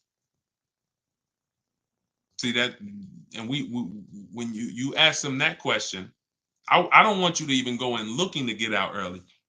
I'd rather you know what your deal is, so you can shop from home the way I teach, where no one has to reveal that information to you. No one is.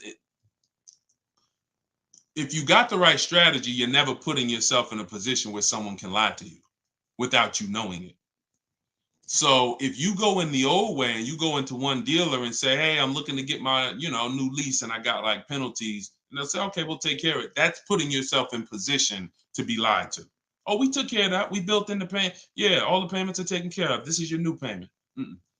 When we shop, when we take control of our deal, that's not something someone's telling us. That's something we already know. Because when we're over on mileage, we always want to see how much can we sell the car for. I was over mileage on my Jeep, sold it, still made money. Still made money. There's plenty of people who go over on their mileage and can still sell their lease and make a lot of money. Even if they break even, they avoid the penalty. So first is always to do our equity assessment and see how much we can sell the car for. And if we can sell it, we avoid the penalty. And then we're choosing payments. Do we get out early? Do we make the payment? You see, when getting out of your lease early, unless you sell the vehicle, y'all, you can't get out of your lease early. You're breaking a contract. So I don't want y'all I don't want y'all using language or comfortable with language that cost you money, because you've heard people say this for years. Oh, I'm just going to get out of this. No, you're going to get out of it and you're going to pay penalties for that. So because they've taught us, or you've been taught, oh, you can get out, no problem. You call the dealership, hey, you know what, y'all? I bought so many cars from y'all. I know I'm supposed to keep this lease for how many years?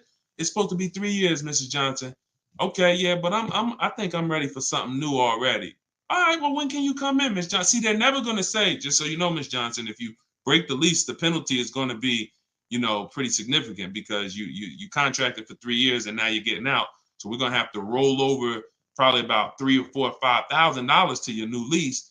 So no, they'll just come in, get you in, and all right, here's your new payment, Miss Johnson. You don't realize that I'm paying $100 more for this car than I could have been paying if I just waited. But because you've been taught to be a payment shopper, it doesn't matter to you. But somebody who's financially savvy, who's like, man, I don't want that extra $100 coming out of my house for the same vehicle. You're not going to do this. So we cannot ever believe what dealers say about penalties, about, oh, we'll take care of that. We find out, can we sell our car to avoid the penalty? Or if I can't, I either got to pay the payments and get out earlier, or I'm going to stay in it and just take the mileage penalty. That's not a bad idea most times, y'all. Sometimes people will call and say, yo, I'm going over mileage.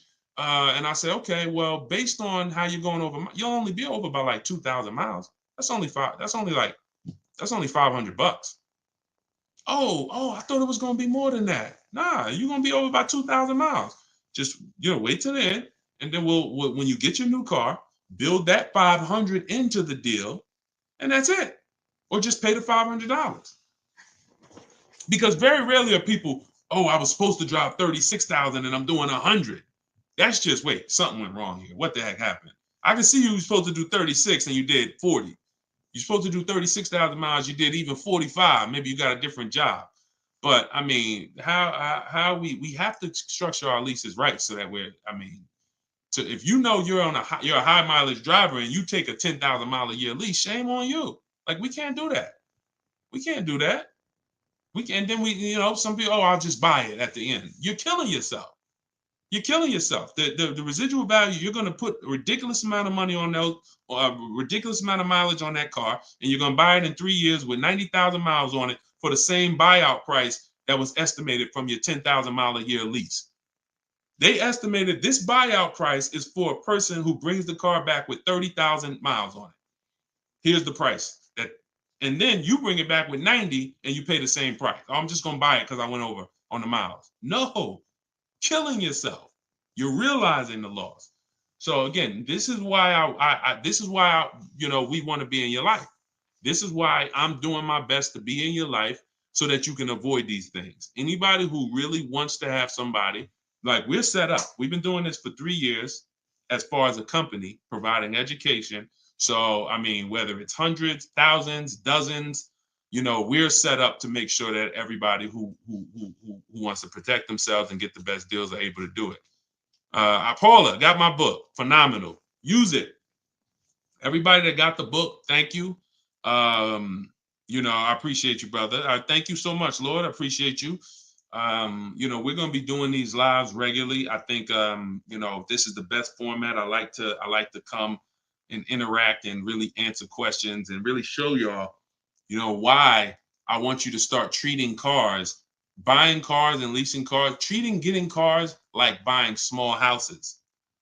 Most people treat getting cars like going to Walmart and getting a TV, big screen.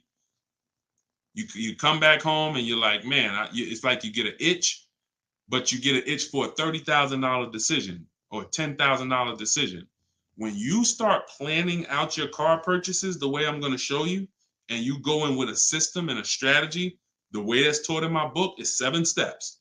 First step is deciding whether you lease or buy. 7th step is delivery.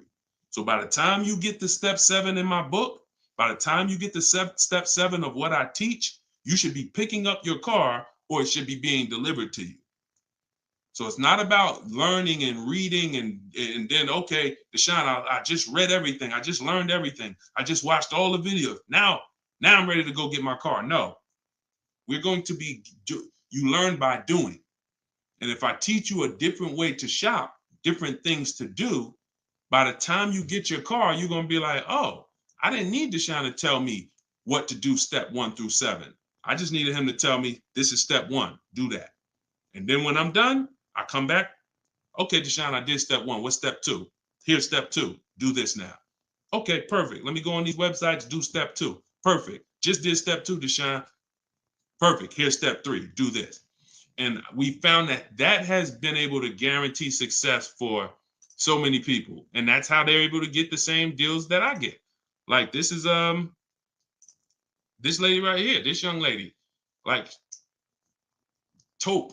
She got a BMW $54,750 BMW, putting dealers against each other. She got it for $690 a month. She got the protection plan and raised it up. Her payment on that BMW. Now, mind you, if you can see on YouTube, if you can see on Facebook, you can see this slide. $690 a month. People are paying for that $54,000 BMW. People are paying $1,100 a month. To go in and purchase that car, $54,000 is $1,100 a month with no money down because she didn't do any money down. $690. You see what I'm saying? Some of you might be looking, and quite honestly, some people may watch it because we're going to syndicate this. Whether you're watching this live or in syndication, doesn't change the value. You might be driving that same car, and you might be looking and saying, "Yo, I'm paying $1,000 a month for that car. She's paying $690. I put $8,000 down. She put no money down. We can't compare. You think Dave Ramsey, God forbid, and look, shout out to Dave Ramsey. I love what he teaches in terms of financial literacy. I love that he teaches people to invest and build for retirement and make sure I love that. But there's an area that he doesn't know what he's talking about, and that's when it comes to cars. See, look, credit is a big part of it has a lot to do with me helping you. Y'all don't hear me teaching credit. It's important. It's a complimentary topic for us to talk about. I talk cars, how to make sure you pay the lease for them. Yeah, maybe naturally. Let me get some credit tips too. Rodney, you could just go right to my TikTok bio, grab your book. It's 75% off. Click the link in my TikTok bio. You think she can ever listen to someone that tells her you shouldn't be leasing? She knows when to lease and when to purchase. She's not in love with that vehicle. She's not keeping that vehicle 8, 9, 10 years. So how can I drive this vehicle for the lowest amount of money in my household? I'm gonna shop all my offers. The dealer that wins the bid, I'm gonna see what it is. Oh, look at that. It's $690 a month. I'll take it. This is how we are going to keep thousands of dollars in our household. As things continue to go up, I need you guys to be spending, I need you not only to be making sure your cars are below your max budget so that every single month you're not growing tired and weary of your car payment. That means it just needs to be below your max budget. And then the second thing we need is to make sure that you are driving the best possible product for that money.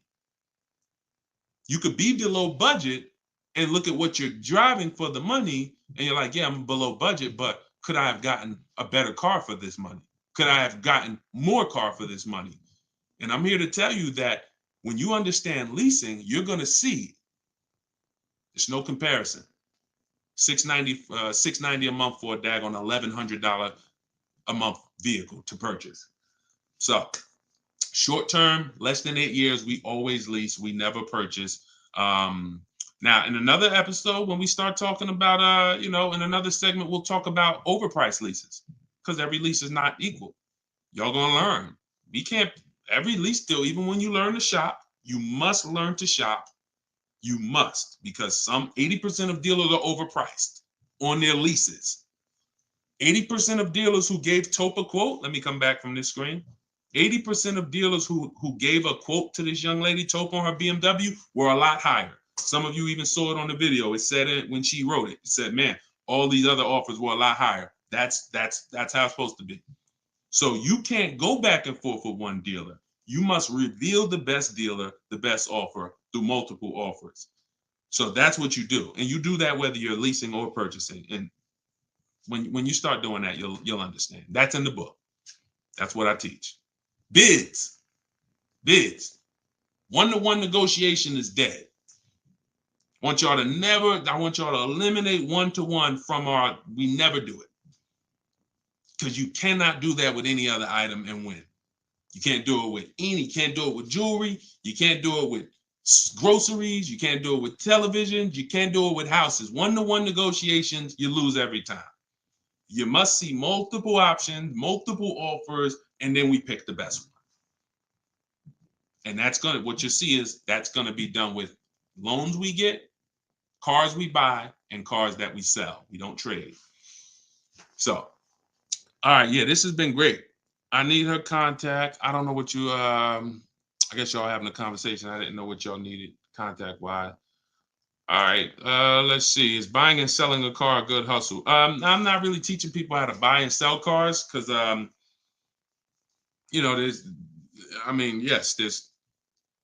if you want to go into the car business, that's not what I teach. Do I have to log out to purchase the book? You shouldn't have to. Let me try to reset.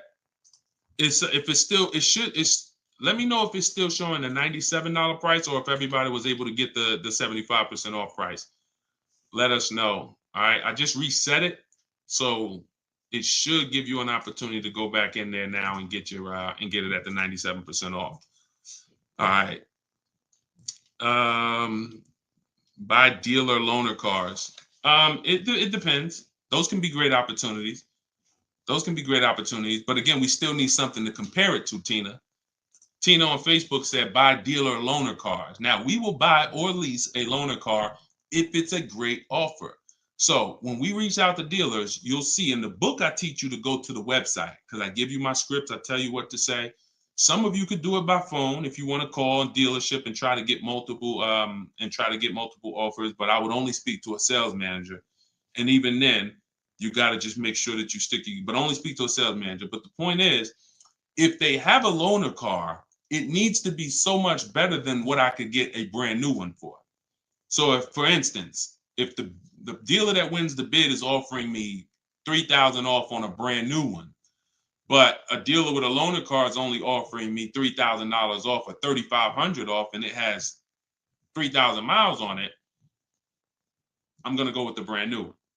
But if I don't have anything to compare it to, then I might think 3,000 off is a good offer for the loaner car. See what I'm saying? See, price assurance is when you guarantee. I want y'all, listen, if you want price assurance, type PA in the comments. You want this every time you make a deal. Price assurance means I guarantee that I paid the lowest price that I could have paid. That's called price assurance. I want you to understand, some of you have been, though, is that possible with cars? That's what I want you to move from now on. I never want you to make another car deal without price assurance. How do you get price assurance? Multiple offers. It's the same way you get price assurance when you're buying groceries, when you're buying, spaghetti sauce. I know I saw enough offers to know there was nothing out there less. Not, I went in, I looked at one brand and said, I gotta have it. I like those. And it was $1 off. And I thought see, price assurance is the best thing with a car, because you literally can look at all these offers and say, this is the best one. It's amazing when you realize you're the prize. Some of you be like, man, I haven't been treated like I'm the prize. I know, we're gonna change that. When you use the systems that I want you to use, you'll realize, dang, I've been the prize the whole time. You mean all of these banks and credit unions would work this hard to try to give me, it's all these options I got?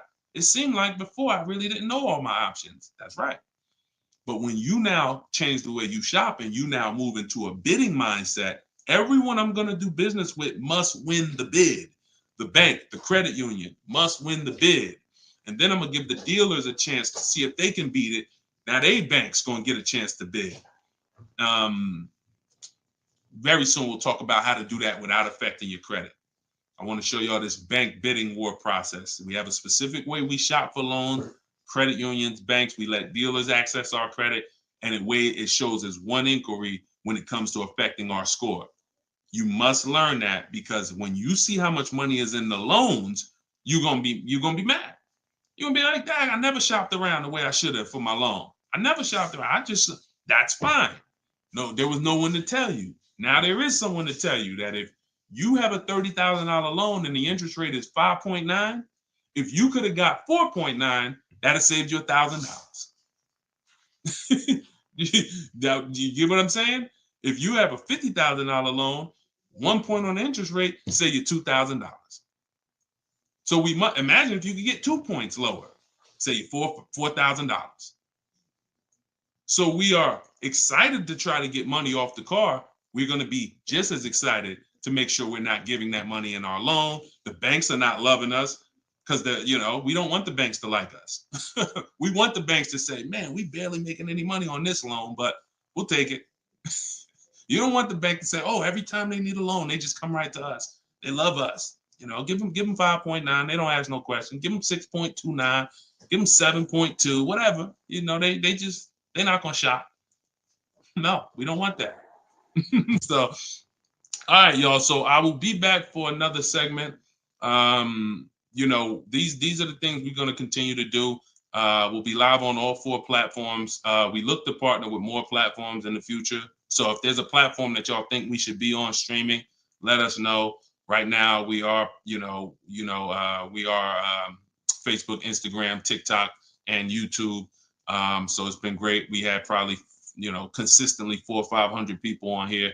And so if you want to get your book at 75% off, as long as the timer hasn't come down, you should click the TikTok bio. Name of the book is Car Shopping for People That Hate Car Shopping.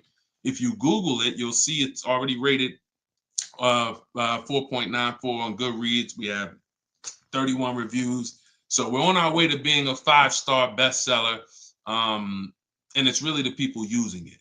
So I want you all to use it. Get it for 75% off. Normal price is $97. Download it immediately. Start to use it.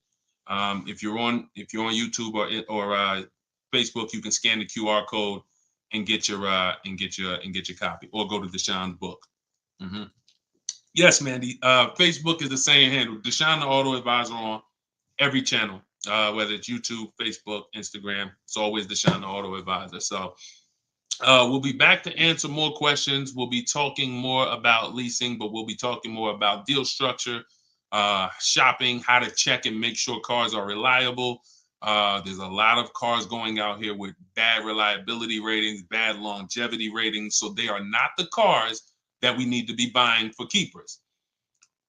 We got things we got to look out for, y'all. Like, this is the tip of the iceberg. We're buying a car to keep. You know how many people have bought a car, it wasn't quality, we didn't check longevity. I thought I was going to keep it 8 years, 10 years, but car started giving me issues, transmission issues at 80,000 miles. I didn't know that. We got to make sure we're checking these things. We got to make sure we look into every, so we'll break this down step by step. I'll be going over my system, my 7-step system, and just going deep with pieces of it and answering you guys' questions. Borrow against your money in the bank. Yeah, that's fine. Whatever gets you the biggest net return, Tina. She said, I don't get loans. Borrow against your money in the bank. As long as, just whatever gets you the best net return. I'm just here to tell you that interest isn't the only loss on money. Opportunity cost is a loss when it comes to financial. If you were taking a class on finance, opportunity cost is real. If I could have put my money in something and made 10% on it, but my money was in a car and I didn't have that money, and that money is losing me 10% in the car. So let's just say I put the 20 grand in the car, and then every year that 20 grand is worth 2,000 less, then I'm losing. It's a negative 10% return every year on that 20 grand. When I could have had that 20 grand somewhere getting me 10%, use the bank's money at 4%, and now I'm still at a net positive when it comes to, am I richer at the end of the year? Am I richer at the end of the month? So I just say that to say we've been taught when it comes to finance, we just talk interest. Oh, I don't want to pay interest. I don't want to pay interest. But I'm here to make sure everyone knows the total package of why people who don't pay cash for cars, who could afford to, who literally can write $100,000 check for anything they want, why they don't. See, I'm not interested in, I'm interested in why the people who could pay cash for cars choose not to. And it's not what you've been taught. Some of it's not because, they just love debt. Now, these people have paid off houses. So these are the things that we're going to be talking about. So, and again, all in my book.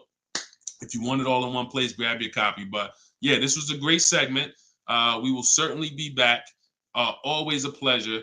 And just make sure you're subscribed so you do get notifications when we go live. Make sure you're subscribed on TikTok. Make sure you're following so that when we're live, you can jump on because we're going to be doing this a lot. All right. I'll see y'all soon. God bless everybody.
I'm on TikTok.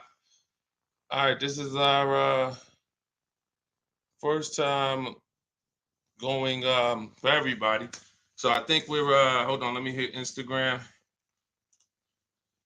See, but then when I come here, I hit go live. Okay, here we go. We're good. We're good. I think we're good on all 4 platforms for the first time. Listen, if you are car shopping now or in the next 12 months, I want you to type me in the comments. No matter where you are, I want you to type me in the comments. We are live on Instagram, YouTube, Facebook, as well as TikTok.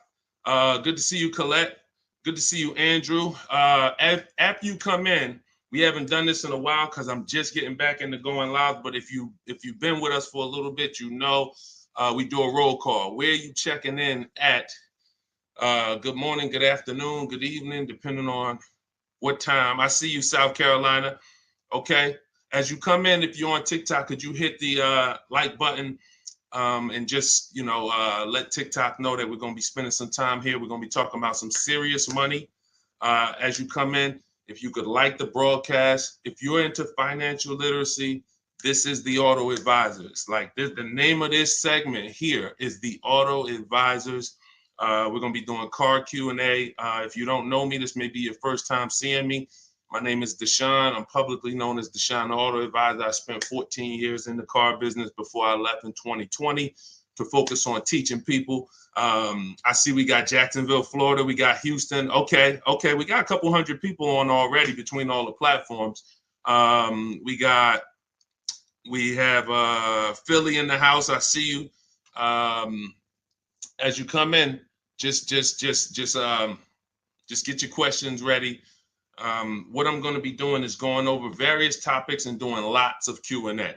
So we're going to be spending this time that, y'all going to hear me go from things like leasing versus buying to things like structuring your deal and budgeting, all with the goal of helping you get below market car deals.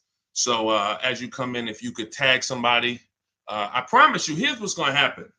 If one of your friends finds out that you've been following me, following the channel, using what we talk about over here to save money on cars, and then you didn't tag them and they find out later, man, I found this guy, Deshone, he's on, and you're like, hey, yeah, I've been following him for years. And they're like, man, why didn't you tag me? Why didn't you share the wisdom? So I want you to definitely do that. And I guarantee your friends will thank you.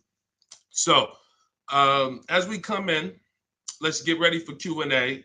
I just want to make sure I did all the housekeeping. My new digital book, Car Shopping for People That Hate Car Shopping, is on sale right now. It's 75% off for our launch, so it will be 75% off the whole time that we're on. If you're seeing this video, you can go to deshonsbook.com, get your copy for 75% off. It's a digital book, and it's digital for a reason, y'all. It must be. I got links in there. I got links to scripts that you're going to be using.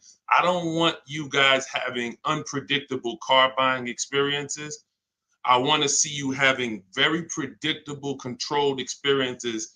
And in order for you to do that, you have to know what to say. And so I'm going to be talking about all of that. We'll be talking about all of this while we're on. So let's get to the Q&A. I just want to make sure you know, if you're on TikTok, you could go to my TikTok bio, get your copy. It's on sale for a couple minutes for 75% off. And then if you're on Instagram, you could go to my bio. If you're watching online, you can go to Deshone's book, or you can scan the QR code. All right, so let's get into it. Let me just make sure I can see the comments on Instagram. Let's see if I go live here. And okay. Can you talk about, this is Kira from TikTok. She said, can you talk about turning in a lease vehicle to another dealership to lease their vehicle? Very good question. We don't want to turn in lease vehicles without making sure we can't make any money on them. Some people have asked, do we have equity in every car? Equity is not in every car, but you do need to check if you have equity before you return your vehicle. Here's how we do it. We're going to call our bank. We're going to get our payoff. We need to get our payoff. You don't want the residual value, because the residual value doesn't include any payment you have, anything. You need the payoff. And what that's going to do is tell you the price that you could buy the car for. Now there's a customer payoff. Can we light up the likes on TikTok, please, so we could get some attention and let people know we setting people free financially. If you on YouTube, if you on Facebook, if you could like the broadcast and tag somebody, I promise they'll thank you. So the first thing we're doing, y'all, we're never returning our leases. We are never returning our leases without doing an equity assessment. We got to check to see if we have any equity in our vehicle. We get our payoff. And then we're going to get at least 5 cash offers. At least 5 cash offers. What does that look like? That means you're getting offers from Vroom's out of business. Driveway, you're getting offers from, and I'm gonna tell you, when you do this, if you are selling a lease, you must put no when it asks, is the vehicle a lease? You must put no. And I'm gonna tell you why. The way these companies are set up, they're set up to buy vehicles. But in 2022, 2021, when they saw us making all this money selling our leases, a lot of the auto companies got the banks implemented what's known as a third-party restriction, which doesn't limit if you can sell your vehicle. It doesn't. It limits who you can sell it to. So we got to ask our banks, do I have a third-party restriction? And the way these buyers' websites are set up, the ones I just named, the Driveways, the AutoNations, the Kelly's Blue Book Instant Cash Offers, these are people who literally inspect your car, give you a check the same day, CarMax, Carvana, and we must get offers from all of them. See, we don't realize, as y'all learn more about saving thousands effortlessly and easily, you're going to learn it comes through bids. It comes through bids. It doesn't come through giving one person an opportunity to buy your vehicle. We must get bids. When we let the market bid on our vehicles, we're going to win every single time. We're never going to worry about if we overspent. We're never going to worry. This is all in the book. So everything I'm teaching y'all on this live and in my free vid, it's all in my book, step by step, 75% off, get yours. But you have to know exactly what the market will pay for our vehicle. We must know that, and that's very easy to do. Going to these websites, getting these offers. Their offers are really good. They put their best foot forward. Sometimes the dealerships, which are Kelly's Blue Book, Instant Cash Offer, AutoNation, they might try to, what they're trying to do is put a number online and see if they can stand by it. So we got to make sure we're very accurate when we tell people how much, what the condition is of our vehicle. But then we're getting offers. So if you get those offers, y'all, and you see that those offers are $1,000, $2,000, $3,000 more than your payoff, then that means you have equity. If it's $4,000 or $5,000, that means you have equity. And here's what you got to know. The customer payoff for our leases, when we're done, we're still talking about answering this young lady's question about what the lease in process is. She asks, should we return a lease and lease another vehicle from the same dealer or a different dealer? What I'm trying to tell y'all and get across to y'all is all of our transactions from now on, who we sell our car to, that's going to be different than who we buy our car from. See, y'all know that the car business has programmed us to give the dealership 3 transactions. We're going to buy a car from them. A lot of times we're going to trade our cars in, and then we're going to get our financing from them. What I'm telling y'all is, as you use what I teach and you really want to save thousands and thousands and guarantee your best deal, if you want to guarantee every time you get a car, it's your best price possible, type me in the comments. If you want to just type a G for guarantee. I want to know every time. In order for y'all to do this, we got to start separating our transactions. So I see you, Terry. I see you, Israel. I see you. Okay, so we all type in G's. This is what we must do to guarantee that we got the best price car. I see you, Father of Legends. I see you, Johnny Martinez. All right, we live on every platform. So when we are shopping, when assessing our equity is the first thing we do after we decide if we're leasing or purchasing. I'm telling y'all that in the steps of car buying, we got to know what order we do things. It's just like baking a cake. If we put the eggs in first and then we put the milk, and it said, no, don't put the milk in until, I don't know, you've let the thing sit for 10 minutes. You just put the milk in, it's not going to be right? So order is important. Shout out to the sharers. I appreciate it. And listen, I appreciate everybody who shares. I appreciate everybody who helps us spread this message. And in time, we're going to do something great for the sharers, because we can't do this without y'all telling people about it. So this is the equity assessment. We don't worry about what car we're going to buy yet. We don't worry about who we're going to get our loan from yet. Here's why. Until we know what our equity position is, we don't know what we're doing. Example, if you run your equity, you find out you got $3,000. Well, that money is as good as cash in your pocket, or you can put it into your next transaction, or you can put half in your pocket, half into the next transaction. Y'all see why knowing your equity position is super important? Here's another reason. Let's say we have negative equity. Negative equity means we owe more than the car is worth.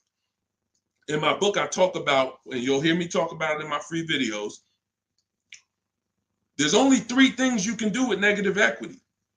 You can pay it off. I call it paying the difference. You take the highest offer. If it's like 2,000 or 3,000 different, you just pay it off and you're now done with it. No baggage. You can transfer it within limits though. So when you go to transfer negative equity over, this is where we get to the point where negative equity can either stop our deals or it can literally kill our deal. The bank is only going to approve a certain amount above the value of the car we buy. So let's say we're buying a $20,000 car. The bank's not going to approve 30,000, 40, 50,000. They're going to look at the price and say, wait, car's worth 20. We might lend 26, depending on the customer's credit, but we're not lending 30. We're not lending 35 on a $20,000 car, which means if you have 8 grand, 10 grand of negative equity, you can't transfer all of that over because you're going above the loan to value ratios. This is why negative equity, knowing the cause, is important. And there's 2 causes. You don't understand leasing and you're switching cars with loans on them. If there's an emergency, we understand that. I see y'all. Shout it out. We live. Literally, I see between all the platforms, we got about 400 or 500 people on here right now. So shout it out. Can we get the TikTok likes up? Can y'all keep tapping the screen on TikTok? Let's make some noise over on TikTok. But we're doing great. So this is why we can't move on. But I'm telling y'all, 99 times out of 100, I've been in the car business since 2006. I left in 2020. I left in 2020 and it hasn't changed. The cause of negative equity, 99 times out of 100, is you don't understand leasing.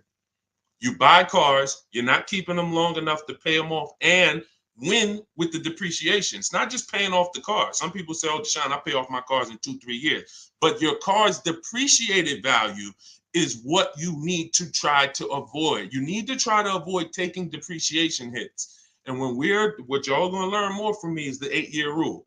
I've already done the math. I'm going to show it to you in time, if you just stick with us. But if you believe me right from the start, you're going to win. If you're not keeping cars 8 years, you're losing thousands of dollars not leasing cars. Does not matter how much you drive. Does not matter. Here's why. Listen. Who was taught? Oh, we lighten up the likes on TikTok. All right, I appreciate you, TikTok. Appreciate all of this. Let me ask you a question. Everybody on here. Who was taught never to lease cars? Be honest. I want you to type never in the comments. If you were taught never lease cars, if you've heard that from someone, I want you to type that in the comments. Here's why this is so important. This is all in my book. My book is called Car Shopping for People That Hate Car Shopping. It's a digital book. And for the grand opening, it's not a store. For the launch of the book, the official launch, we're doing 75% off for everybody. So you could go to my TikTok bio, you could go to my Instagram bio, you could go to deshonsbook.com, or you can scan the QR code and you can get your book for 75% off for a couple minutes. So we have a lot of people who were taught never lease a car. Never lease a car. Let me tell y'all how much. I'm going to give you a little sense on how much that's cost you. And then, we'll go deeper. Everybody, let's say you're a person who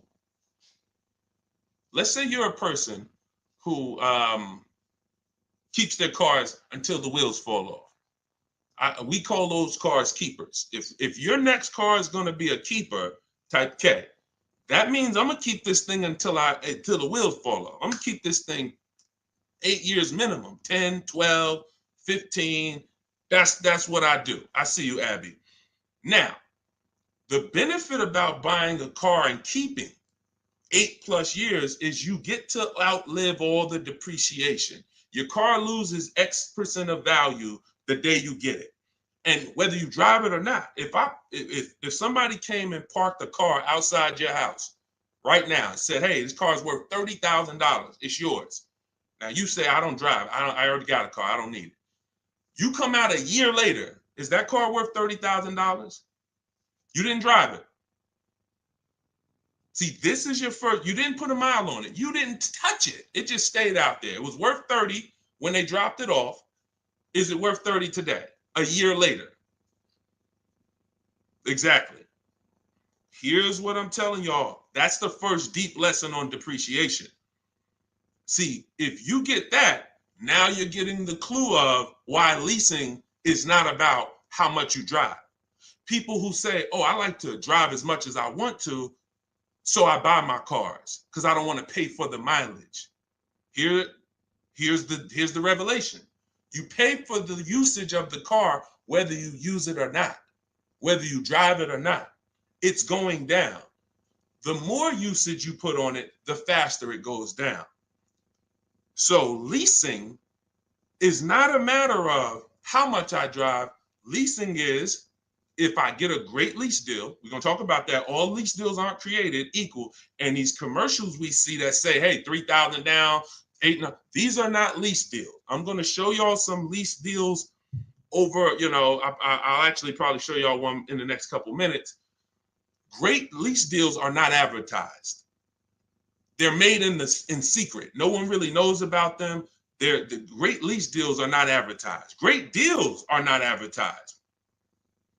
Great deals are not advertised. So you can't judge the lease pricing by what y'all see in these commercials, or it's not going to make sense to you. But when you get great lease deals, it is no comparison. The name of the game is, will I pay less with a great lease deal in depreciation than I would pay if I purchased that car? That is the name of the game. And when I look and see, all right, if I get a great lease deal, I'm only paying 30% of the car's value, 35, 40%, 45%. But if I bought that car, regardless of whether I paid cash, regardless of whether I got a loan on it, the asset, the value of the car is going to go down by more than that. So what we're doing when we're leasing versus buying is we're trying to hedge against depreciation. We're trying to acquire a car that says, based on how I got this car and the price I'm paying for it over 3 years, it's thousands less than if I would have went and purchased that same car and just took the value of the depreciation. And this is what I'm telling y'all. They've hid you can't understand this when you're just tied into payments. And a lot of you know, payments have nothing to do. Some of you who are a little bit more financially savvy, payments have nothing to do with the deal on the car. If you don't know that, you're going to learn that the more you hang out here. Payments have nothing to do with the price of the car, the deal on the car. That's just the financial tool. That's just what you've attached to the asset.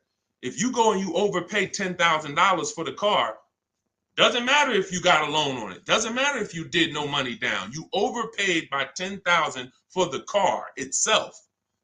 That's focusing on the asset. So leasing, y'all, is for people who don't keep their cars more than 8 years. It's that simple. If you do not keep your cars more than 8 years, you cannot outlive the depreciation that the car is losing. The money, you go out, slap 30 grand into a car, that car is losing money for you every single month. So you're trying to say, is there another way I could get a car where I'm not paying this kind of money? If I'm losing $500 of value every month in my car, is there a way that I can lose less than that? And what I'm going to show y'all is leasing is just the way. So these are the first two steps. The young lady asked the question about returning her lease, but I want y'all to know that that's step 2. We assess, can we make any money on our deal, on our old car? And then, but the first thing we got to do is decide buying versus leasing. Lease the loan. Good Time said, lease the loan car was good. Welcome to everybody that jumped on. My digital book, Car Shopping for People That Hate Car Shopping. Everything, it's 75% off. You can get your copy while we're on here, but we're going to be going deep on Q&A for at least, I'm not even watching the clock. So Just go to my TikTok. I don't think you're going to leave the broadcast either. If you go get your copy, go to my TikTok bio, go to my Instagram bio. If you're on Instagram, wherever you're at, if you're on YouTube, scan the QR code or go to deshonebook.com and get your copy so that we can go deep on this. I don't want you trying to just remember everything that I'm teaching. I want you to have a reference point, and it's affordable for everybody. It's normally $97. Okay, let's go. Things are way too complicated to fix now. I guess you're talking about when it comes to cars, electronics. Another reason people don't feel as confident keeping their cars like they used to is because the cars are getting a little bit more complex. It used to be very simple for you to find a good car, keep it 10, 12, 15 years. There's still cars out there that you can confidently do that if you make sure that you're checking the reliability of the car, checking the longevity of the car. We do this on Google. We have to make sure the cars we're buying are good cars. Then we can certainly avoid, you know, a lot of these cars. But yes, that is a lot of people don't feel as confident keeping cars long term as they used to. How about a lease to buy at the end compared to straight out buying? Cousin Al, that's a good question. He said, how about buying a lease to purchase? Who's heard of that? Who's heard that term before? A lease to buy on a car. You may have heard it with a house. If you've heard that, if you've heard that, let me tell you why that's a bad idea. We're mixing two strategies. See, there's nothing better than for the long-term person than us buying a long-term car, making sure we pay less than everyone else. That we're gonna do that. We're gonna get you stay around me. You learn from what I do, what I teach. You're gonna get below market car deals, new cars, leases, pre-owned cars. The best way to save the most money on a car is to buy it. You could decide new or pre-owned. It's really pre-owned, and you keep the thing 10, 12, 15 years. Because your cost per year is going to be so low. When you look at how much money you paid for the car over the long run, it's going to be like, wow, I only paid $2,000 per year, or $500. The longer you keep. The second best way is buy a new car. Keep it forever. Brand new, keep that thing 12, 15 years. But most people are not doing that. And if you're not going to do that, that doesn't mean you can't switch up. But if you say, Deshone, for my next car, can we keep sending the TikTok likes up? If y'all are enjoying this, could y'all please hit the like button? We got probably 400 or 500 people on here still. If you could hit the like button, that would be great. And I see all the gifts. Thank you. Everybody who's sending roses on TikTok, gifts and all of that, stars. Thank y'all very much. But what you got to know is, what is the strategy for this next car? Is that 8+ years? Then I'll buy it. There's nothing better than that. I'm going to buy it. But you got to realize buying comes with what, y'all? Maintenance, upkeep, repairs. That's what it comes with. But we win when we buy. We win 8, 9, 10, 15 years later is when we win with a purchase. You don't win with a purchase 3, 4, 5 years because the person who's leasing is paying so much less than you. If they got a great deal, they're paying so much less than you to drive a brand new car. It doesn't, like, you don't win. You can't win. But in the long run, you will. So you got to ask yourself, this next car, is it 8+ years or is it less than 8 years? And if it's less than 8 years, then I got to go to my lease strategy. And that could be for my, you know how many people out here, y'all, they're like, oh man, I buy my cars, I keep it till the wheels fall off. I'm not leasing. Yeah, but what about your spouse? What about your children? That car you buying for your 22-year-old college student, are you think they're keeping that car for 8 years like you are? No, probably not. Then you should be thinking about, you shouldn't even be thinking about, you should be going to the lease play for them. You know how many people have put their kids in a $21,000 car paying $500 a month, $20,000 Toyota Corolla, paying $500 a month because they wanted to buy them their first car, and they go get them a $20,000 Corolla that they could be leasing for $300 a month. And then that kid wakes up in 3 years and they're like, man, I'm paying $450 a month for a Corolla. I don't really like the car. Plus it's kind of expensive. This is what happens. I've seen it millions of times. Some of you may have experienced this. Your first car might have been like that. Maybe your parents went and got you your first car and purchased it. But I'm telling you that if they understood leasing, they could, especially if you were going to pay the bill, they would understand. we're not keeping this car long enough. We should be leasing it. And so I'm going to keep hammering now. I'm never going to stop hammering because we got years and years of bad information that we got to unravel. People who've been doing damage, y'all. Big audiences, big platforms, just telling people, oh, leasing is the most expensive way to own a car. Guarantee you, if I had 10 minutes on them with a live and I bet them $100,000, are you willing to bet 100? Just let me just ask you. You sound very confident when you're talking to the public. They don't realize how much money they're costing you. So my question would be, if I can show you that advice you're giving them is completely wrong financially, will you pay me $100,000? Will you take the bet? Because if you're willing to say that, stand on it. That's what they tell y'all. Exactly. He said that's what they tell us. See, and that's why I'm here. That's why it's very important what we do. That's why it's important when you share, when you tell somebody about these broadcasts, when you tell somebody, watch what they're doing over there at the like we're coming in to unravel years of bad advice.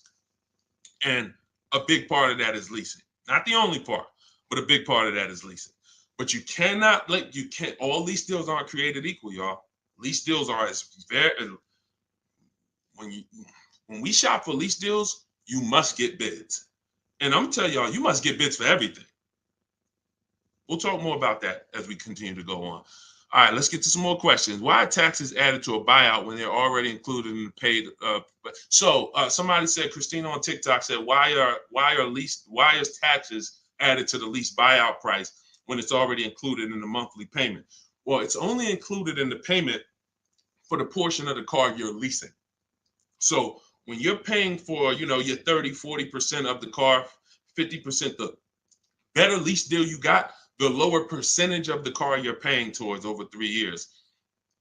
That's what the tax is calculated on. That back end, which is when the car goes back to the bank or the next buyer, there's no taxes factored in on that. Depending on your state, sometimes they will put tax on the payment, but they're not usually. I don't recall ever seeing a case where they're taxing you on the whole car because you're not using that portion of the car. That's why when you lease, when you look on your credit report, you'll see the only part you're responsible for is the part that you're using. So even though the car might be 40 grand, it might say balance owed 18 because you're only responsible for that 14. You're not responsible for the back end. All right, we lighten up the likes on TikTok. Appreciate y'all. I see you, Lisa Vasquez. Welcome. Kat, I see you. All right, let's go. Let's continue to rotate questions. What happens to my down payment on the lease? See, a lot of people asking about leasing. This is good. This just goes to tell you something. A lot more y'all gonna lease when you understand it. In fact, when you understand it, your next car will be a lease. Quite honestly, unless you can guarantee me, Deshone, I'm keeping it 8 years. If you say, Deshone, I'm keeping this thing 8 years, you go ahead and buy it. Don't think about leasing. Go ahead and buy it. But if you cannot confidently say I'm keeping this car at least 8 years, and you're gonna learn, I'm gonna do a upcoming show where I show y'all my screen. So if you're on TikTok, make sure you're on YouTube or make sure you're on Facebook. If you're on Instagram, because y'all are not going to be able to see my computer screen when I actually go deep and show everybody, my screen and we compare. I'm going to show you all the numbers because I'm not going to sit here and I don't want y'all thinking this is my opinion. This is by the numbers. So Good Time says, what happened to my down payment on the lease? So you should only do a down payment on the lease after you've already verified you got a great deal. Pay attention. This is very important. Once you down payments, y'all, never come into play until we verify we got a great deal. This is all in my book, Car Shopping for People That Hate Car Shopping, my digital book. You can download your copy. Go to deshonsbook.com. It's 75% off for a couple minutes. You won't leave the broadcast, but I don't want you to miss the opportunity. The book is great value at $97, but for our official book launch, we're doing 75% off. So you can scan the QR code or go to my Instagram or TikTok bio. Get your 75% off book. So when you are doing the down payment, whether you're purchasing or whether you are leasing, it's critical that we verify we got a great deal on the car before we ever talk about payments. This has always been. How many of you have had this question? You're looking at a car and they say, hey, what do you want the payment to be? What's your goal? What's your goal for your payment? Type a $ if you've heard that question. What's your goal for the payment? Thank you, Say What. I appreciate all the compliment. I appreciate it. If you've heard that question, type a $. What do you want your payment to be? What's your payment goal, right? Here's why that's not important.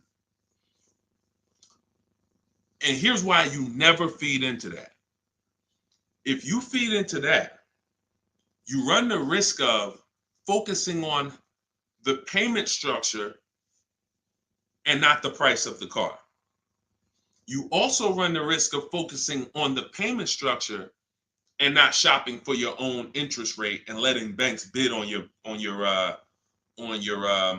loan. When we do an episode, we'll do a show that is about structuring our deals, and you'll see that when we start getting our financing, y'all, we never want to let anyone run our credit until after we found our car. Because what people are trying to do, y'all, is they're trying to run your credit and they're trying to give you a time limit. Now you have a hard inquiry, but you also have a time limit to go find a car. That's not good. They might give you 30 days or 45 days, 90 days before the approval expires. It's usually 30, 45. That's a problem because now we're out there rushing. But when it comes to down payments, we are only structuring our deals after we found our car. So I teach you how to get bids on your lease. Get bids on your lease, get bids when you're buying a new car. Once you find the dealer that gives you the lowest bid, now you come in and you see how you want to structure the deal. You must get bids first. And the way we shop for leases, I'll tell you about how we shop for purchases too, but the way we shop for leases, we must get all these offers because there's so much money that could be hidden in a lease. It's ridiculous. People would love for y'all to come in and lease and come in and say, oh man, Deshone said, I'm gonna start leasing. Now you go in and they structure you a lease deal. It looks better than a purchase, but it's still not a good deal. So that's why we gotta know when we are shopping for leases, we are always shopping offers with, here's how you shop them. This is in the book, but if y'all want to try to remember this, be my guest. You are getting your lease deals, your offers with first month's payment total out of pocket. First month's payment. Now look, when you shop for a brand new car, you are always getting your offers with tax, title, license, all fees included. When you shop for a brand new car, you're getting your offers from multiple dealerships. I do this online. You can call them. I would suggest you do it my way. But if you want to call them, you can talk to a sales manager and you say, hey, I got this car. I'm looking to see if you got something similar, but I need an offer with all taxes, fees, everything included. And now you're comparing that. But I would only talk to a sales manager if you're going to go that route. Again, in my book, I teach you the scripts. I got the emails that we use to do this because you want to use my words. But if you're not going to use what's in the book, you should be calling and asking for a sales manager and just give them an opportunity to beat the quote. That's a manual way to do it, but it's still better than you going back and forth with one dealer. We cannot go back and forth with one dealer anymore because when you start getting bids, mark my word, it's going to blow your mind when you see how overpriced some dealers are. When you see how overpriced some dealers are, it's going to blow your mind. So in order for you to shop your lease quotes, you're shopping your lease quotes with no money down, so good time. When you talk about what happens to your down payment on a lease, well, you're not putting your down payment down until you got a great lease deal. So you get your lease deal, first payment, and then you divide that into the monthly payment. Into the MSRP. Very important. Let me give you all an example. Pull up my calculator. So let's say I got an offer of $500 a month on a $40,000 car.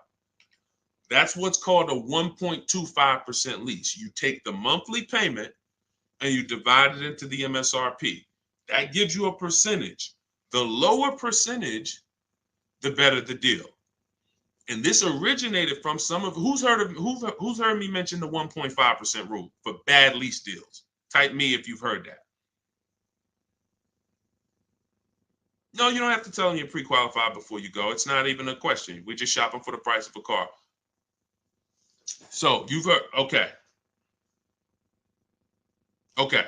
So, see, and I looked at another question while I was in the middle of answering one. So, wait, we were talking about lease quotes. We were talking about, okay. Okay, that's right. The 1.5% rule. So when y'all hear me mention the 1.5% rule, I'm telling y'all, again, it goes back to the fact the lease, the name of the game with a lease is how much can I pay for a car over 3 years that I'm giving back? The lower, the better. So since the beginning of time, people who got great lease deals knew about the 1% rule. The 1% rule said, if I buy a car, if my lease payment is 1% of the MSRP or below, it's a steal. So if I'm looking at a $40,000 car and my lease payment on it, 12,000 miles per year, is $400 a month, no money out. No money. I know that y'all may have been taught, yo, you got to put money down when you lease. That is a lie.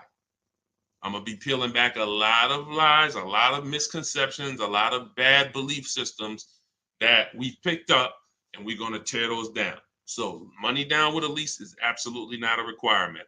So when we're getting our lease deals, example, 2018, I leased a 2018 Jeep Grand Cherokee Laredo. It was $35,000.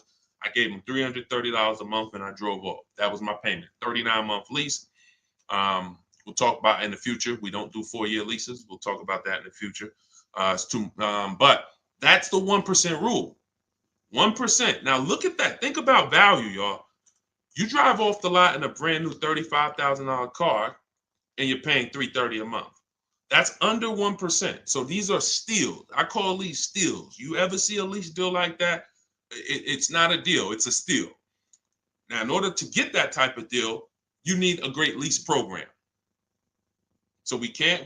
So it's not just like, oh, every car has a 1% deal. No, if they don't have a ton of rebates, if they don't have a good residual value, if they don't have a good rate, then it's not going to happen.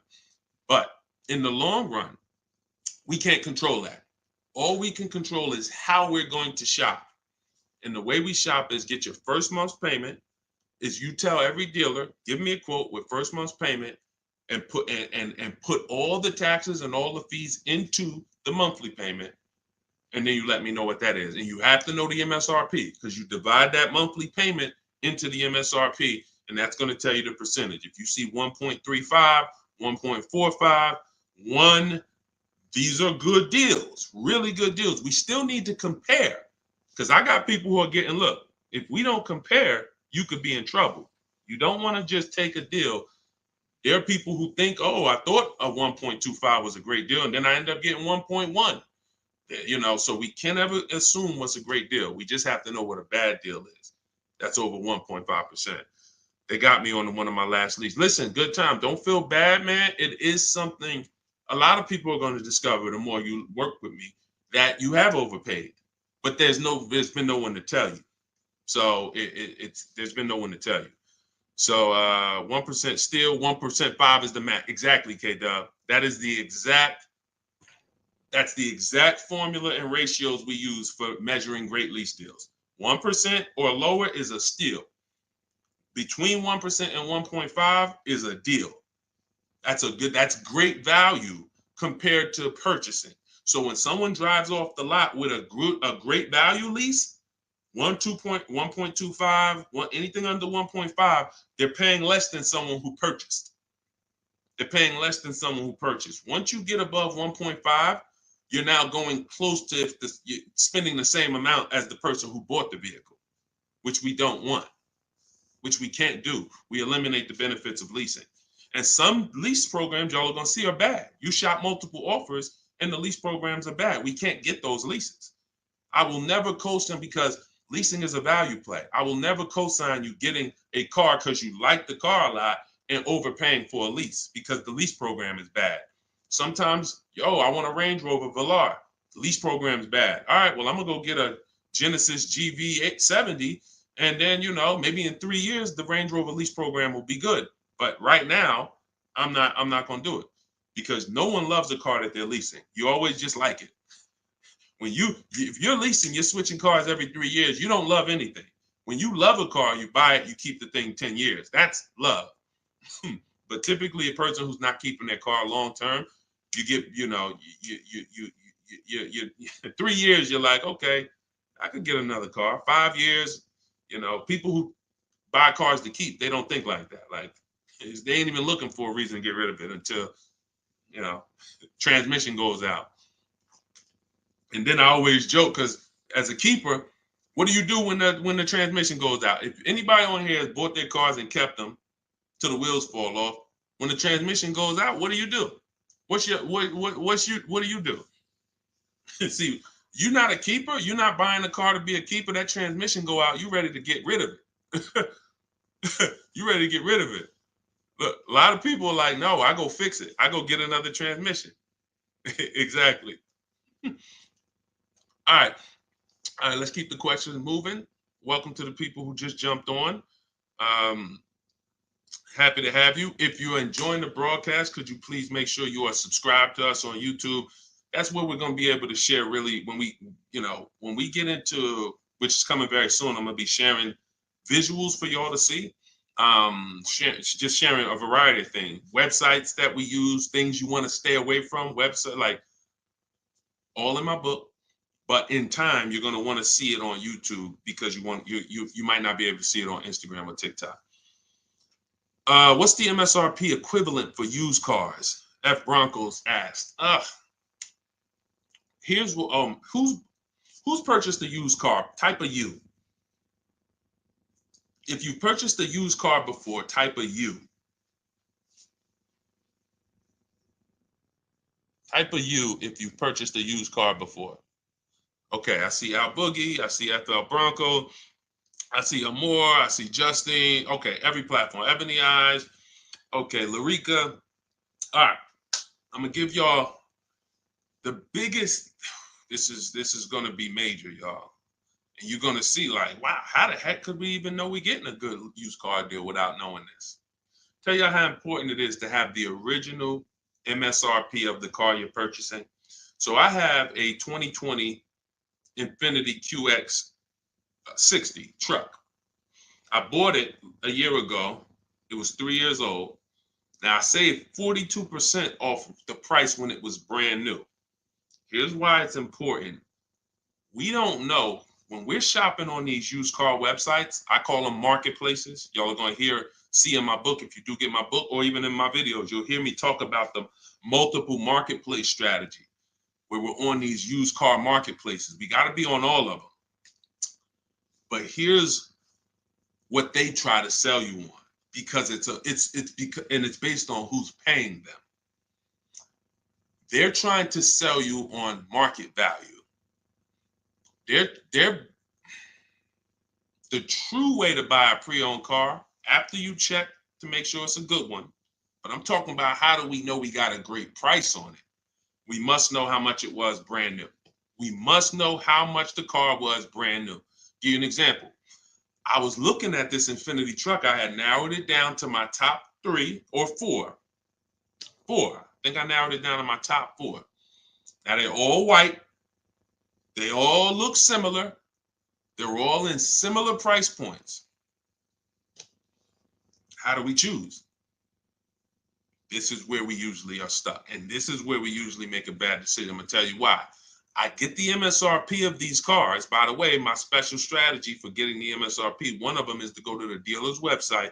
Most dealers have a contract with Carfax, and that car will be on their website. That's my first line of defense. Again, everything I'm talking about, y'all, I don't hold back. It's in my book, or it's going to be in my free videos. But some people want everything in one spot. One spot, step by step. That's what the book is. 75% off in my bios, or go to Deshone's book or scan the QR code. So I look and I pull the MSRP, the window sticker for all of these vehicles, and what do I see? The 4 vehicles, the original price of them, one is 46, one's 48, one's 52, one's 54. Why is this so important, y'all? They've taught y'all to buy used cars based on what? Nothing. This is what we're asking for the car. Okay, I think I see some less than that. If all of these cars were 31,000, but one was 54, that's the best deal.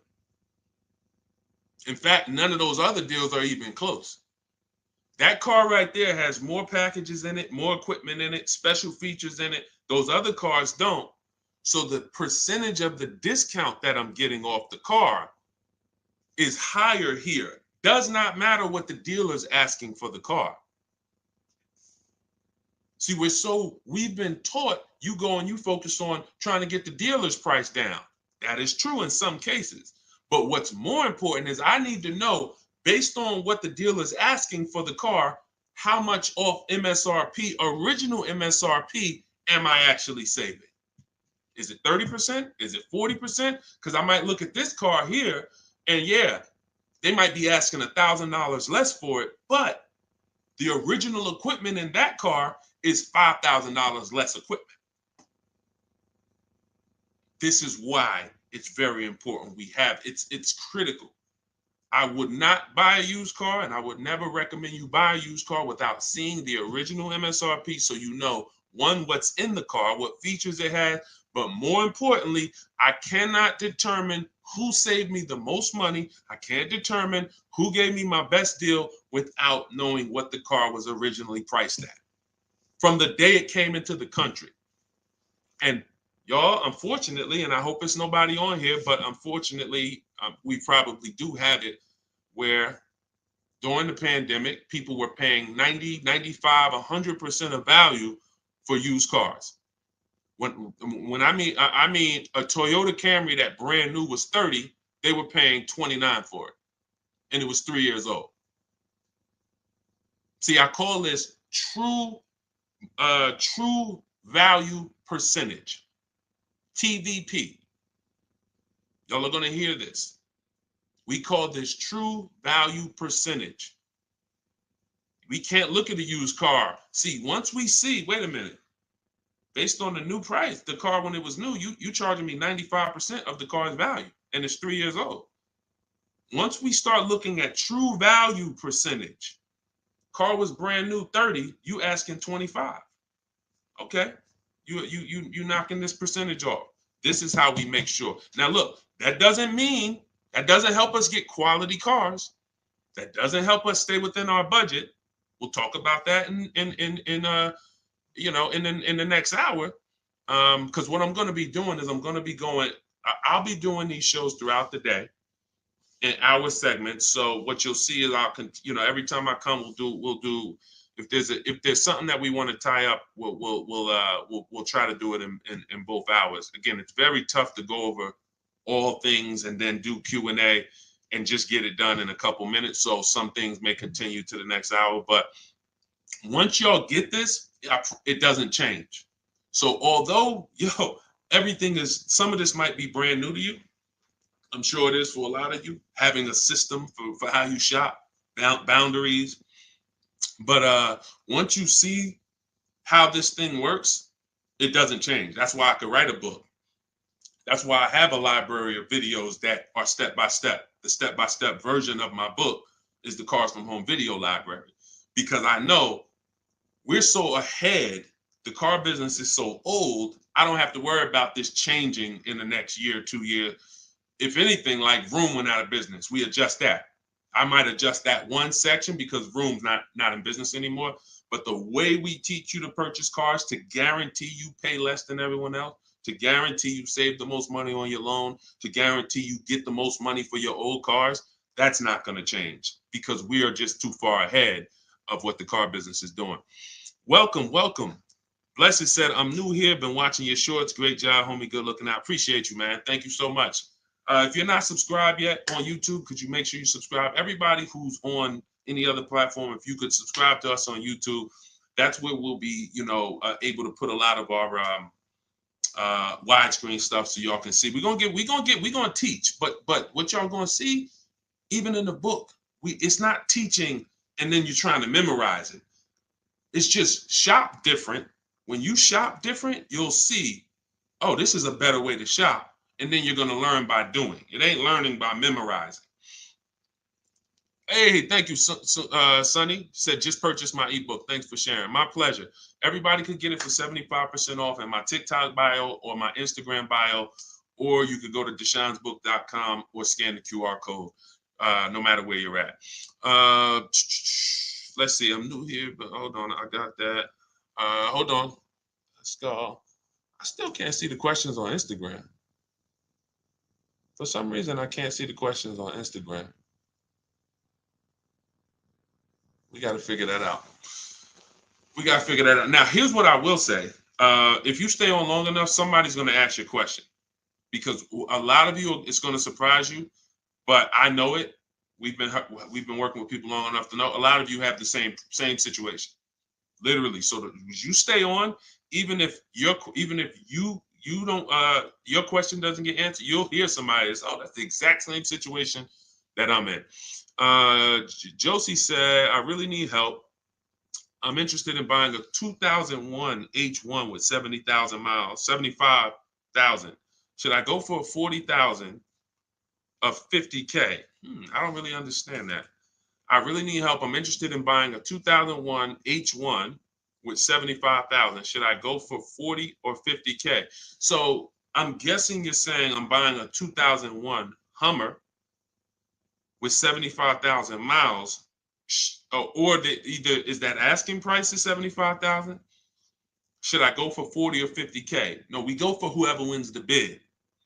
See, we can't get into, here's where this could hurt us sometimes. You know what we do? We save a certain amount off the price of a car, and then we want to carry it to our next deal and say, well, we should save the same amount on this car. No, because we don't know what the programs were that allowed us to save 7,000 off that car. And I'm talking about new. Pre-owned cars, this is different. Pre-owned cars, you go to the market and you see who has the lowest car for the money. So we're not going local. It's two favorite words, y'all. And some of you, let me see who's been with me for a minute. See if anybody knows. What's my two favorite words when it comes to saving money? And again, this is, I haven't been live and we haven't done this in a, does anyone remember favorite words? Y'all wouldn't know on YouTube, I don't think, unless I used to say this a lot on TikTok.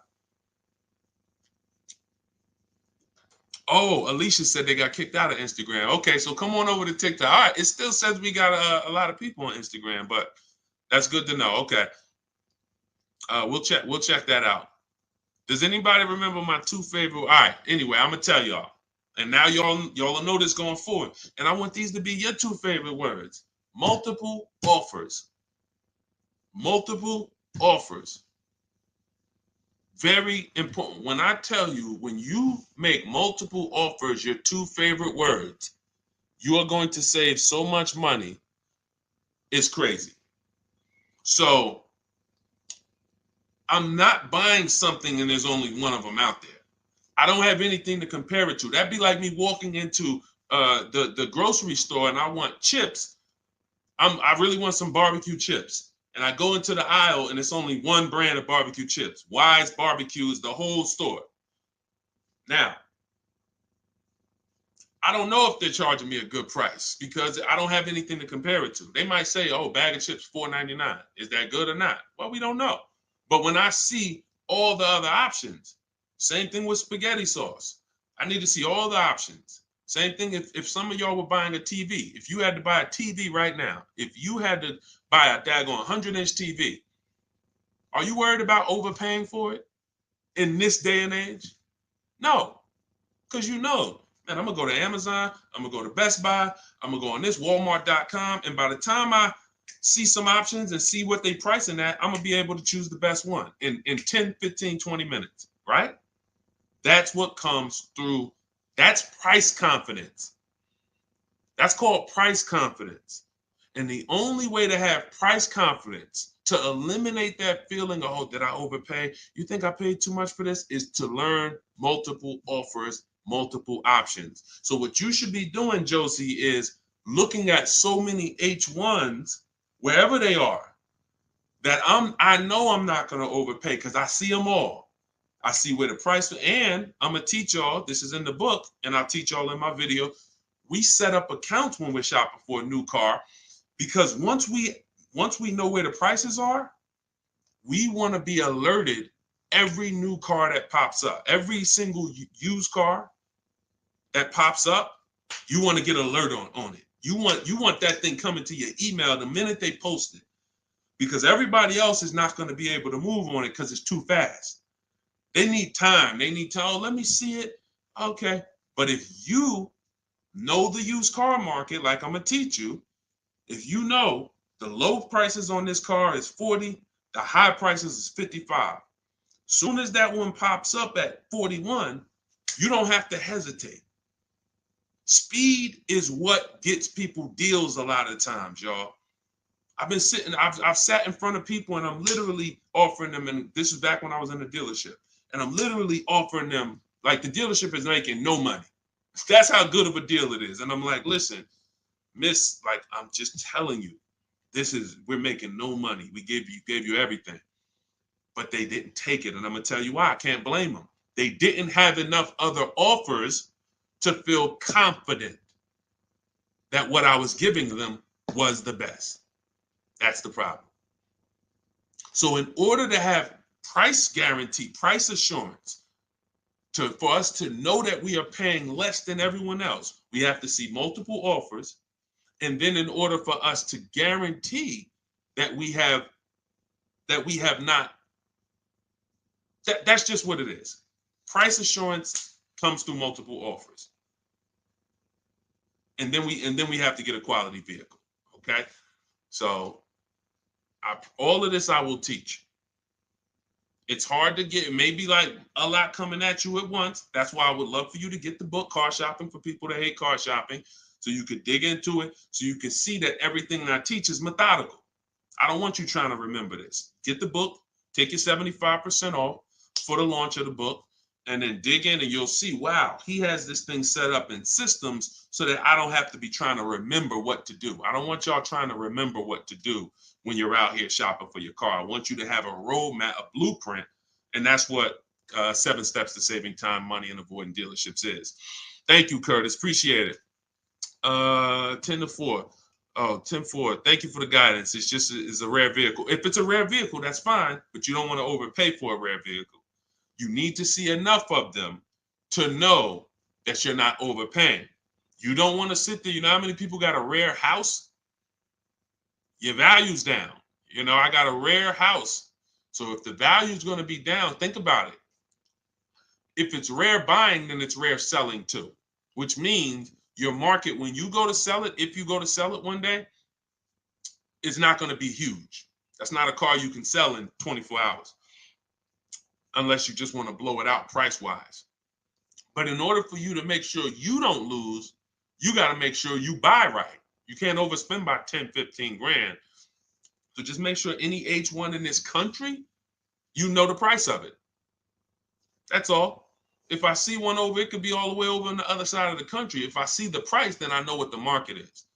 It doesn't matter if it's over there. If they're asking 10 grand less and it's a good car, has great service records, has great title history, has great accident history, doesn't matter. That shows me that's the market price.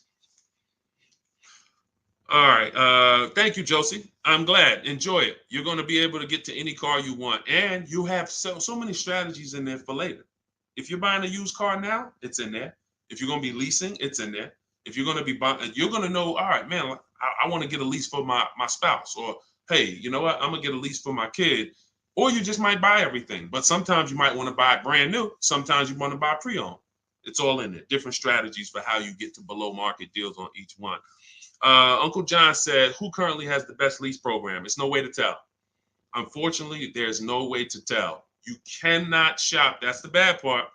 That's why when we shop, y'all, it takes us about 45 minutes to an hour to find out where the market is on a car, what the best offer is. Once you get good, like I said, if you're doing it the slow way, you could call sales managers. You get one lease price, and then you call a sales manager and see if they can match it or beat it, or beat it rather. But if you want to do it the fast way, I go through the websites. I contact the dealers through the websites, tell them exactly what I want. We do this for 25 dealers. And then you use my scripts of telling them what you want by email, getting the quotes, and you'll know in a matter of an hour, hour and a half where those offers are. But there's no other way. Because again, great deals aren't advertised. They're not going to advertise great deals. They'll advertise lease offers where they make money. Hey, bring us 35 grand. Bring us 3,500 plus taxes and fees, and your payment's $479 a month. Yeah, but you're putting down $6,000 to get there, and then no, those are not good deals. You're paying too much for a car you're giving back. So yeah, and so we'll cycle through various topics. We spent a lot this hour talking about leases, talking about leasing versus purchasing, and hitting a couple things. But what y'all will see is we'll do themes kind of each hour. I'm gonna come back. I'm gonna come back for the next hour, and we'll probably still stay on it, but we'll be able to get through more questions, because as y'all can see, some of these questions require a little bit more deeper answer. Just as if you were purchasing a house. I know they've made it seem like, oh, well, let's just ask a simple question and then let's just, it should be a super simple answer. Not when we're purchasing houses, right? It's never simple when we're purchasing houses, when we're getting mortgages, when we're investing. Why would it be simple when we're buying $20,000 to $50,000 to $100,000 vehicles that depreciate, that lose us money whether we drive them or not?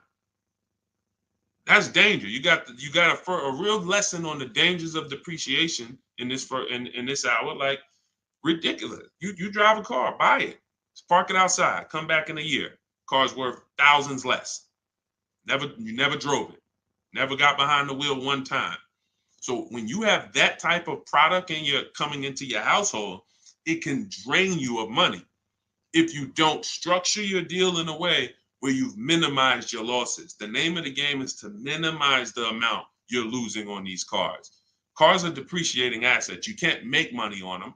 We did have a wave for years where we were making money on cars, but that's because the resale values of these cars, it was a once in a lifetime historic moment when all of our cars were worth 12 grand, 8 grand, 15 grand more than what they would normally be worth. So, those who cashed out did very well, and we were part of the group who were really spearheading helping people cash out while the market was high. But unfortunately, people bought while the market was high too. So this is we'll be talking more about these things every hour. So lease good for bad credit. Now what you're gonna have to do is set yourself up. If you can't qualify for a lease and you should be leasing, then now your goal is to now get prepared to lease. That might take you a year or two. And we're going to talk about how we buy an inexpensive car to get set up for a lease. We don't go out and buy a $20,000, $30,000, $50,000 car when we know credit's not where we want it. But if you give me a year or two, I'll get myself up to a 650, 670.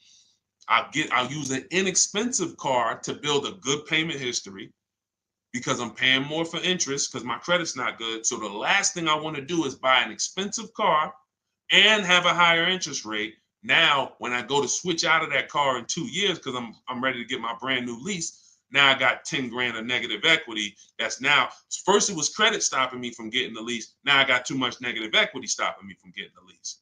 These are two things we want to avoid when we're trying to set ourselves up. And the way we do it is we make sure we buy the least expensive car we could get a loan on. We want the smallest loan possible. And then we get a reliable car, and our plan is to switch out of that car in 2 years. Make the payments, pay the higher interest, but that's okay, because in 2 years, I'm driving something brand new off the lot and I'm leasing it. So that might not be the ideal car. In fact, it shouldn't be. But some people go and say, well, if I got to do that, man, I'm going to go and get the Dodge Charger with the Hemi engine, and now you're buying a $30,000 car, $25,000, and you're putting that interest on top, and now you're buried. So you're not going to be any closer to getting a lease in 2 years than you are today. We don't want that. You got to bite the bullet And if you got a ton of money, I'll show you how to get it done, and you can get a little bit of a nicer car. If you got bad credit, but you got 10 grand, you don't have to get a $10,000 car, but we need to work these things accordingly, because the key is a small loan, reliable car. That's the key. Okay. TikTok's telling me my live's going to end in 60 seconds. Okay, so we will be back. Y'all are going to see, like, this is going to be what we do, especially during the book launch. My new digital book, Car Shopping for People That Hate Car Shopping, has everything in it I teach. Y'all know from my videos on social media, I don't hold back information. But if you want everything in one place, in a step-by-step written format, this is where you get it. It's called Car Shopping for People That Hate Car Shopping. 7 steps to saving time, money, and avoiding dealerships. And that's going to allow you to take what I teach, mastering the art of shopping from home, mastering making dealers and banks bid against each other for your business, and so that you can be confident. But please make sure you subscribe so that you can get, and if you're on our email list, you'll get notifications of when we go live so that you can make sure you jump on. If you're in the market for a car, we want to make sure you are armed with everything you need to save tons of money. So thank you, We West Coast, a lot. Appreciate you. Instagram, we're going to get y'all involved, because somehow I'm seeing some of the questions and some not. Now the questions on Instagram popping up. That is so weird. But I trust that y'all got value, because, again, many of you do have the same questions. So we'll be back in the next hour. You'll get a notification if you're on our email list. Jump on. But if you get your book, I hope you enjoy it. I can't wait to hear your success stories, and I'll see you shortly.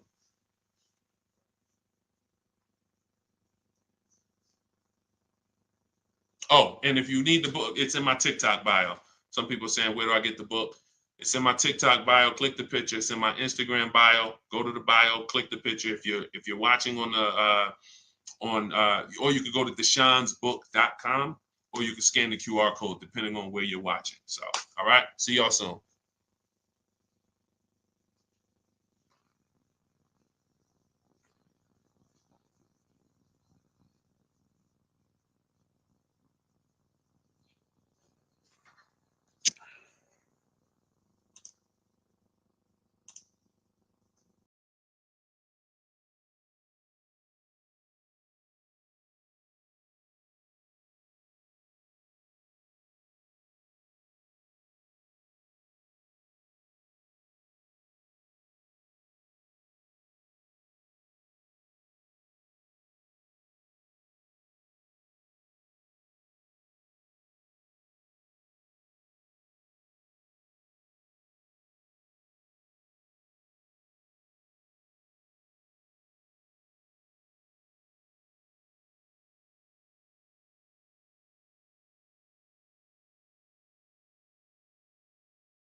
Down a little bit more.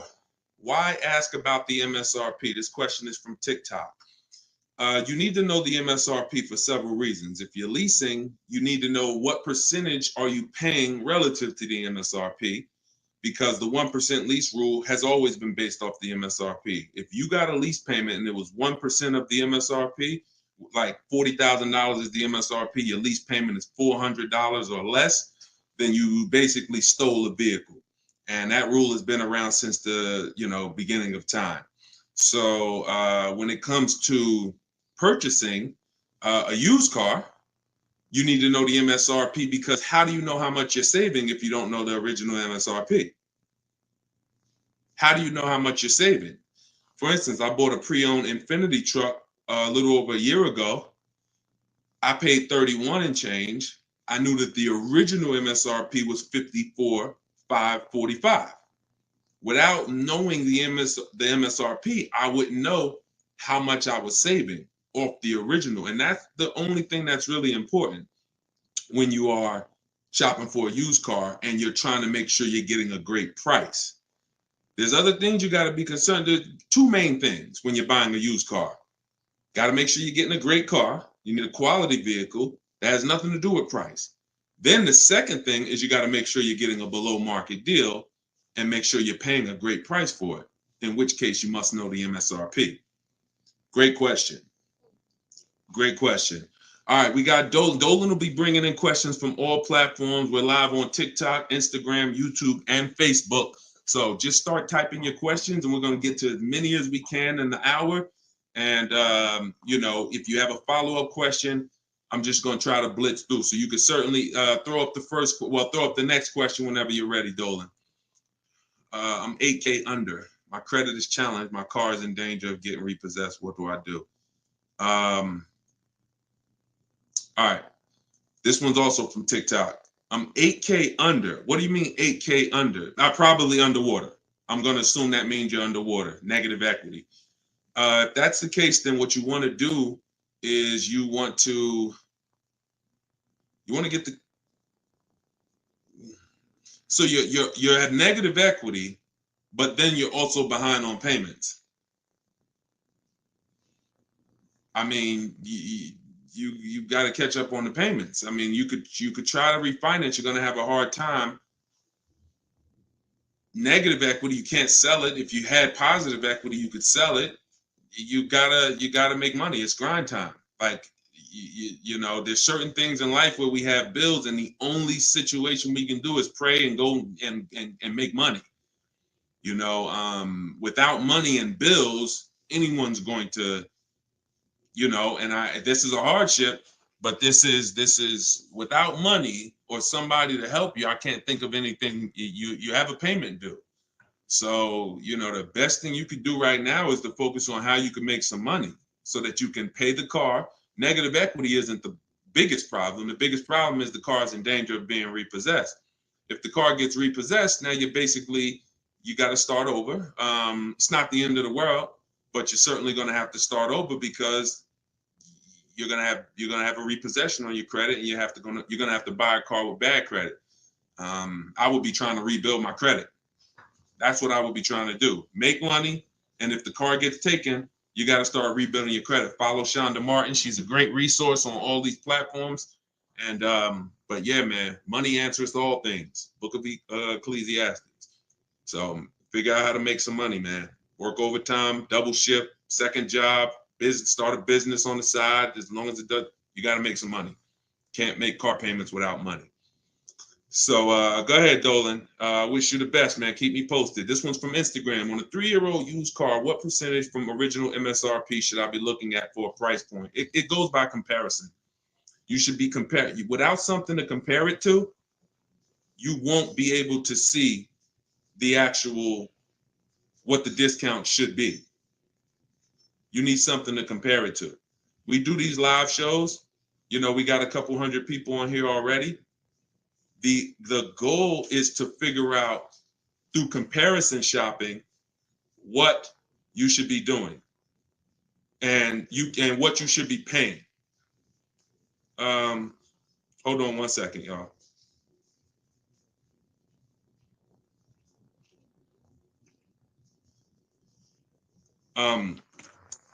Yeah, so that's the goal. You don't know what a fair price is, what a great discount is, until you are not, until you have other offers to compare it to. That's the problem. Go ahead, Dolan, shoot the next question up. Like, I didn't know that 42% off my Infinity that I got was a great discount until I compared it to the others. I narrowed it down to 4 choices, and then 3 of them were not as big of a discount. And, one of them was, most of them were in the 30s. This particular one was a 42% discount off the original MSRP. Go ahead, Dolan. Oh, this one's TikTok. How do I get the lease rate down? You always, listen, the only way you're going to get a great lease deal is by comparison offers. You got to get at least 5 offers because 80% of dealers are overpriced. And the only way you're going to see that is by looking at other offers. See, most of the questions y'all are going to find out have to do with you shopping for cars the way you shop for other things in life. You shop for everything else. When we get great deals, it's comparisons. Everything we do is a comparison. Now, the only way you have price assurance is through comparison. and knowing if somebody tells you, we guarantee no one will beat our price, or hey, Walmart says you could buy this item and if you find it at a lower price, you know, we'll match it or we'll beat it. See, that's price assurance. That's comparison. That gives you peace of mind of knowing I'm not overpaying. And the only way for you to bring that same piece, the reason why we're able to, and for those of you, if this is your first time on a live with us, type 1. If you've never been on a live stream with me, type a 1 in the chat. See how many first time people we got. How many people first time? What y'all are going to see is what I'm teaching you to do is shop for cars the way you shop for everything else. Because the way you shop for cars now, you don't shop for anything else like that. Okay, Ronnie, I see you, Stoner Kid. Okay. I see you, Amelia. Okay, Batman, good to see you. Edgar. Okay, Paul, we got a lot of first-time people on here. So what you want to do is start shopping for cars the way you shop for everything else. And we get great deals by comparing offers. Now, some of the people I'm going to introduce you to and the way they've gotten their deals is by using what I'm teaching you. Everything that I teach comes out of my new digital book. It's called Car Shopping for People That Hate Car Shopping. 7 Steps to Saving Time, Money, and Avoiding Dealerships. So in that, I have 2 systems for how we comparison shop. One's for new cars and leases. You got to get at least 5 offers. And some of you are like, Deshone, how do I get 5 offers? Well, you stay on. We're going to talk about that. It's easy to do when it's online, but you won't see how different the prices are. When you see, man, everything seems overpriced, it's because you're dealing with what I call the 80%. Dealers that are the 80% are overpriced. They're going to charge you as much as they can because they don't think you're going to find the 20% dealers that are going to beat those offers. So when you talk about how to get a lease rate down, like you look at somebody like Danielle. This is Danielle's lease.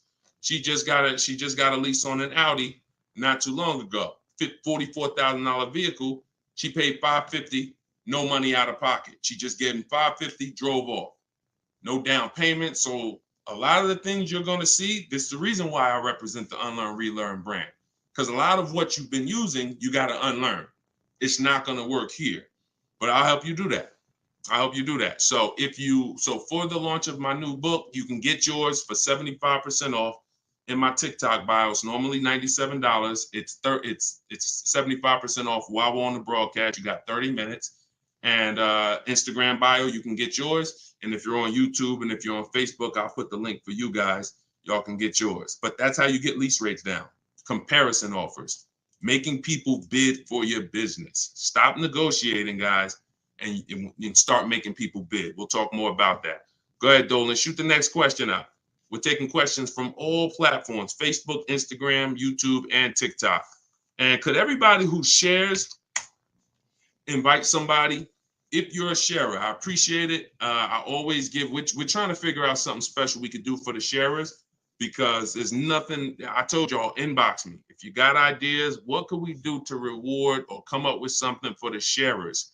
Because you guys are the people who help us spread this message. I appreciate all the new people, but I want to do something special for the sharers. Please DM me ideas of what we can do because we want to make it a regular part of our broadcast. All right, I see you, Sharice. Thank you. All right, go ahead. This one's from TikTok. Can you ask for additional discounts since you're an educator? See, the problem is if there's a rebate, then you'll get it when you reveal it. If there's a first responder rebate, you can't depend on a dealer to tell you about it. Some of the 80% won't tell you about it. Some of the 80% won't give you the whole thing. If it's a $1,000 rebate, maybe they'll tell you it's $500. We don't trust the 80%. When I was in the dealerships, I saw how the 80% moved. The 20% are the people those are the people you have to find. It's not, you can't just walk in. You don't, unfortunately, there's 17,000 new car dealers in this country. They don't have labels on them. There's not one that say, we're the 20% that beats everyone. You have to find them and you need a great a bidding system.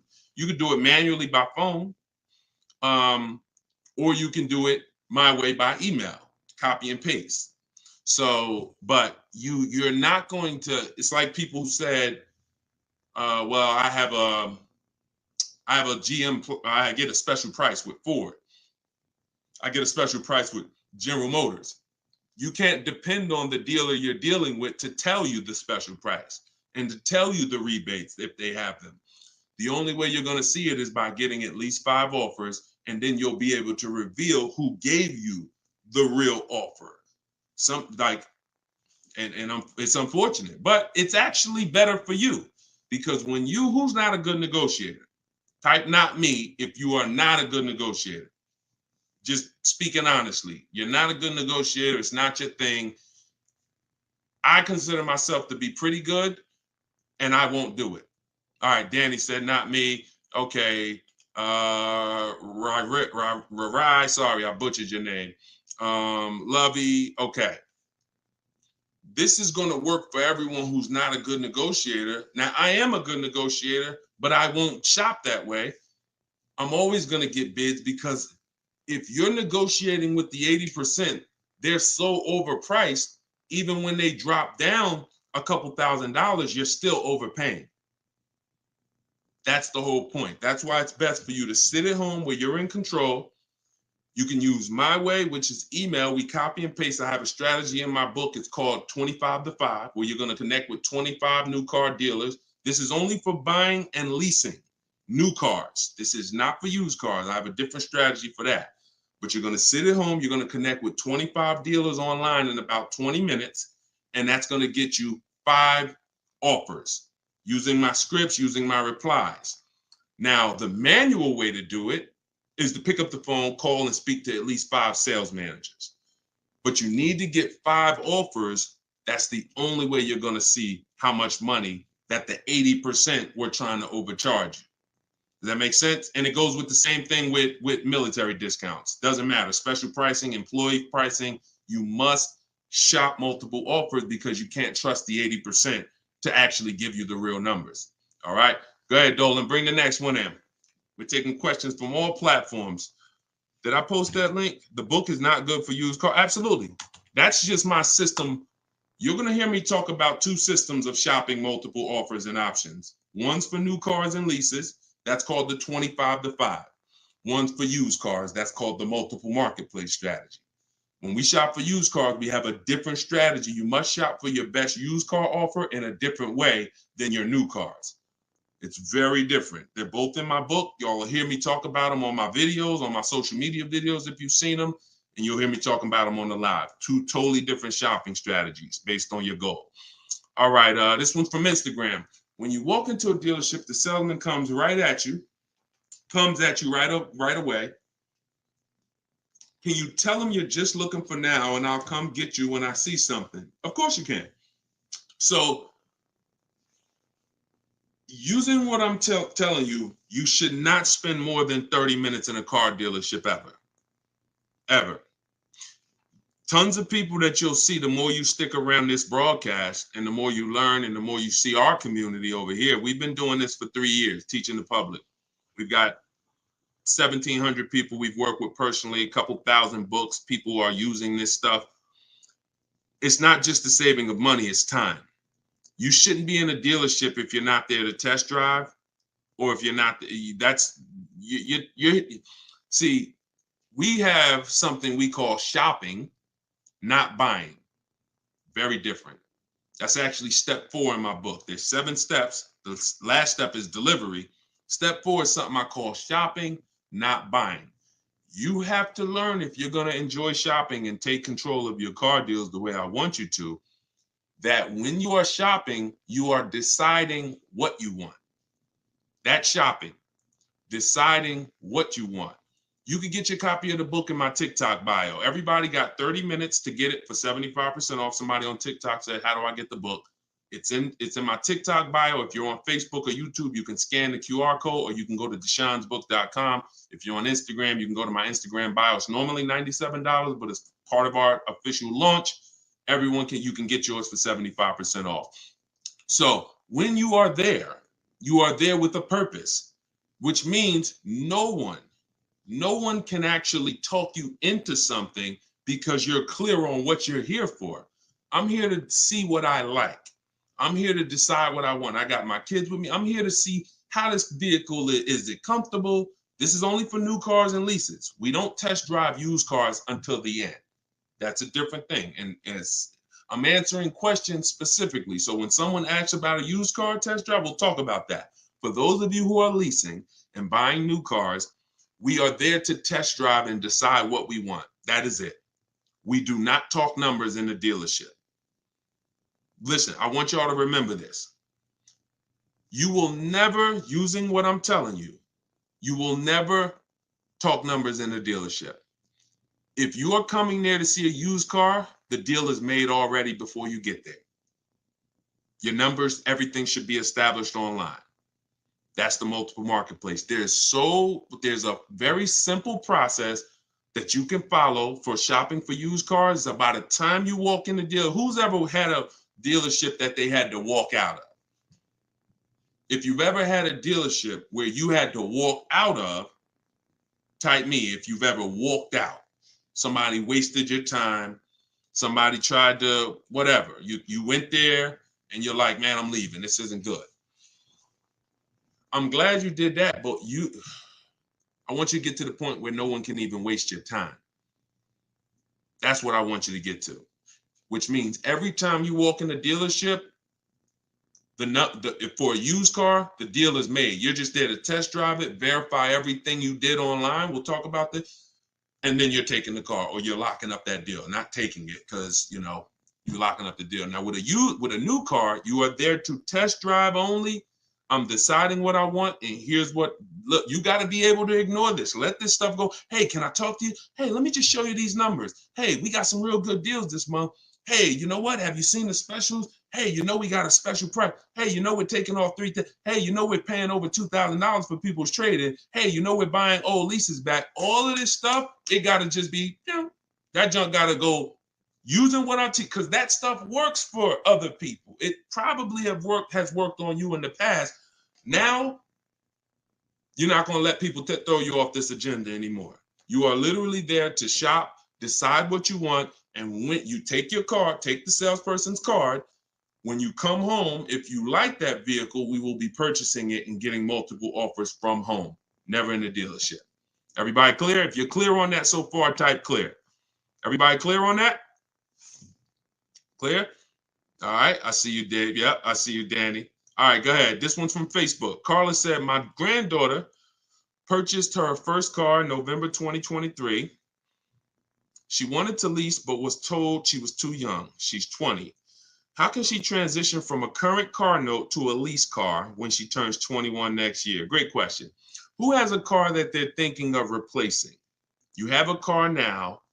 You're thinking about replacing that car. Could be a lease, and you have to replace it. Could be a car you own. Could be a car you're financing. So the first step in my book, it's called 7 Steps to Saving Time, Money, and Avoiding Dealerships. Car shopping for people that hate car shopping. First step is the most important question. We must know whether we're going to lease or buy. You have to see that as the foundation of your car deals. You cannot get a great deal when you should have leased, but you bought. It is impossible. You can't get a great deal if you should have bought, but you leased. So that's the most important question. That's step 1. How many years are we keeping the car? Now, after that, here's what you do. You guys who have a car you have to replace, including this young lady, Carla, she asked, you must do an equity assessment. This is step 2. Equity assessment is going to tell you, can you get out of your car clean? Can you get out of your car break even? Can you get out of your car and there's equity there, which means you can put that equity in your pocket or into the next transaction? Or do you have negative equity if you have a loan? So the equity assessment is going to tell you. Now, here's how you do it. You're going to call your bank. If you have a paid off car, you do not need to do this step. You can skip this step. If you have a loan or a lease, you're going to call your bank. You're going to ask for the payoff. I see y'all running the likes up on TikTok too. I appreciate it. Can y'all keep tapping the screen? I appreciate y'all running those likes up. When you call, you're going to ask them for the payoff. The payoff is the amount you owe. Do not look at your contract. Do not look at anything. Call the bank or call the leasing company and say, what is my payoff? Now, if you're leasing, you're going to ask an additional question. Do I have a third-party restriction? Once you have those answers, you end the call.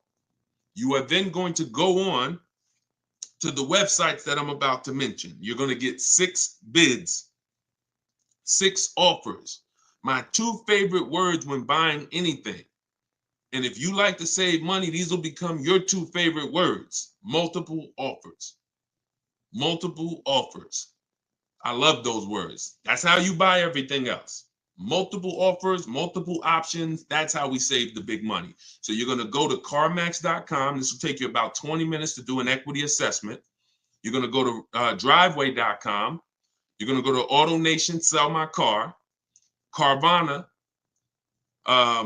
Kelly's Blue Book, Instant Cash Offer, and Car Guru, Sell My Car.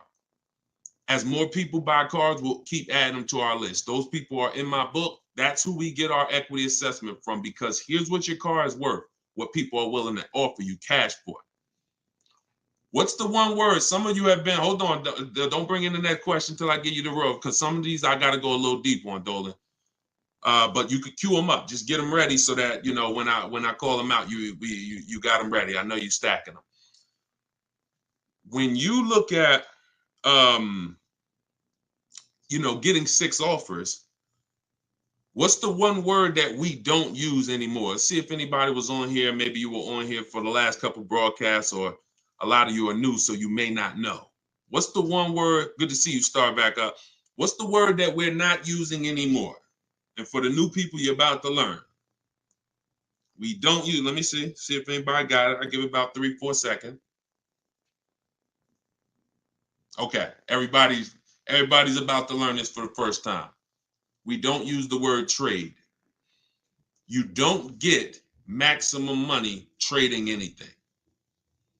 I know you've been taught that because dealers have actually taught you to give them multiple transactions in one. You buy your car from them, that's one transaction. You sell your car to them, that's another transaction. And if you get your loan from them, that's a third transaction. All of these are separate transactions. And how big is the money in them? I'll break it down to you like this. You can actually there are companies that only want to lend you money. They don't sell cars. That's how much money is in loans. There's companies and people who just want to buy your car. They don't want to sell your car. That's how much money is in buying cars. So somebody just said trading is convenient, though. If you want to conveniently lose $2,000 or $3,000 because you want to save 30 minutes, then be my guest. I'm talking to the people who are like, Deshone, that's not my thing. And I'm not talking about a private party sale. We're not talking about listing the car on Facebook. We're talking about going to people. All those companies I just named, they literally have a short inspection process and they cut you a check. I sold my lease to CarMax. They won the bid 2 years ago. I walked out with a check. I was there for 45 minutes. Then I brought my parents down because they won the bid for their Mazda. They taught you that, oh, anything else besides what we're telling you to do is going to be hard. You know, like, oh, you might as well just give us all the business because, you know, anything else is going to be just hard. Meanwhile, what you're putting yourself through is hard. So that's how you do the equity assessment. Now, if you do have a lease, when you go on those websites, there's a question there. It's going to say, is the car owned, financed, or leased? You want to put owned because you just want the true value. And when you put lease, it triggers something on their websites. Don't worry about that. If you don't have a third-party restriction, you can sell direct to anyone. If you have a third-party restriction, you're going to take those offers, and then we're going to call used car managers because the third-party restriction does not say you can't sell. It says you must sell to a brand of the same dealer, a dealer of the same brand. So if you have a Nissan, you must sell to a Nissan dealer. Here's what that doesn't mean. Go walk into one Nissan dealer. We get bids, we speak to at least 3 to 5 used car managers, we get bids. Are y'all starting to get the sense that everything we do is a bid? And the only way you're going to see how much money you've been losing by not getting multiple offers is to get multiple offers. Everyone I've been working with says, Deshone, there's no way that I would have known how much money was in these car transactions until I started getting multiple offers from home. We don't do this by getting in our car and driving from place to place. We do this by sitting at home and using what online. Shoot the next question in. All right. And we're taking questions from all 4 platforms. So just keep typing them. We'll get through as many as we can in the hour. Erica, this one's from YouTube. I purchased a used vehicle from the dealership, and 2 weeks later they called me and asked me to bring it back because the previous owner wanted it back. Can they do that? Mm, mm, that's a nightmare. Mm.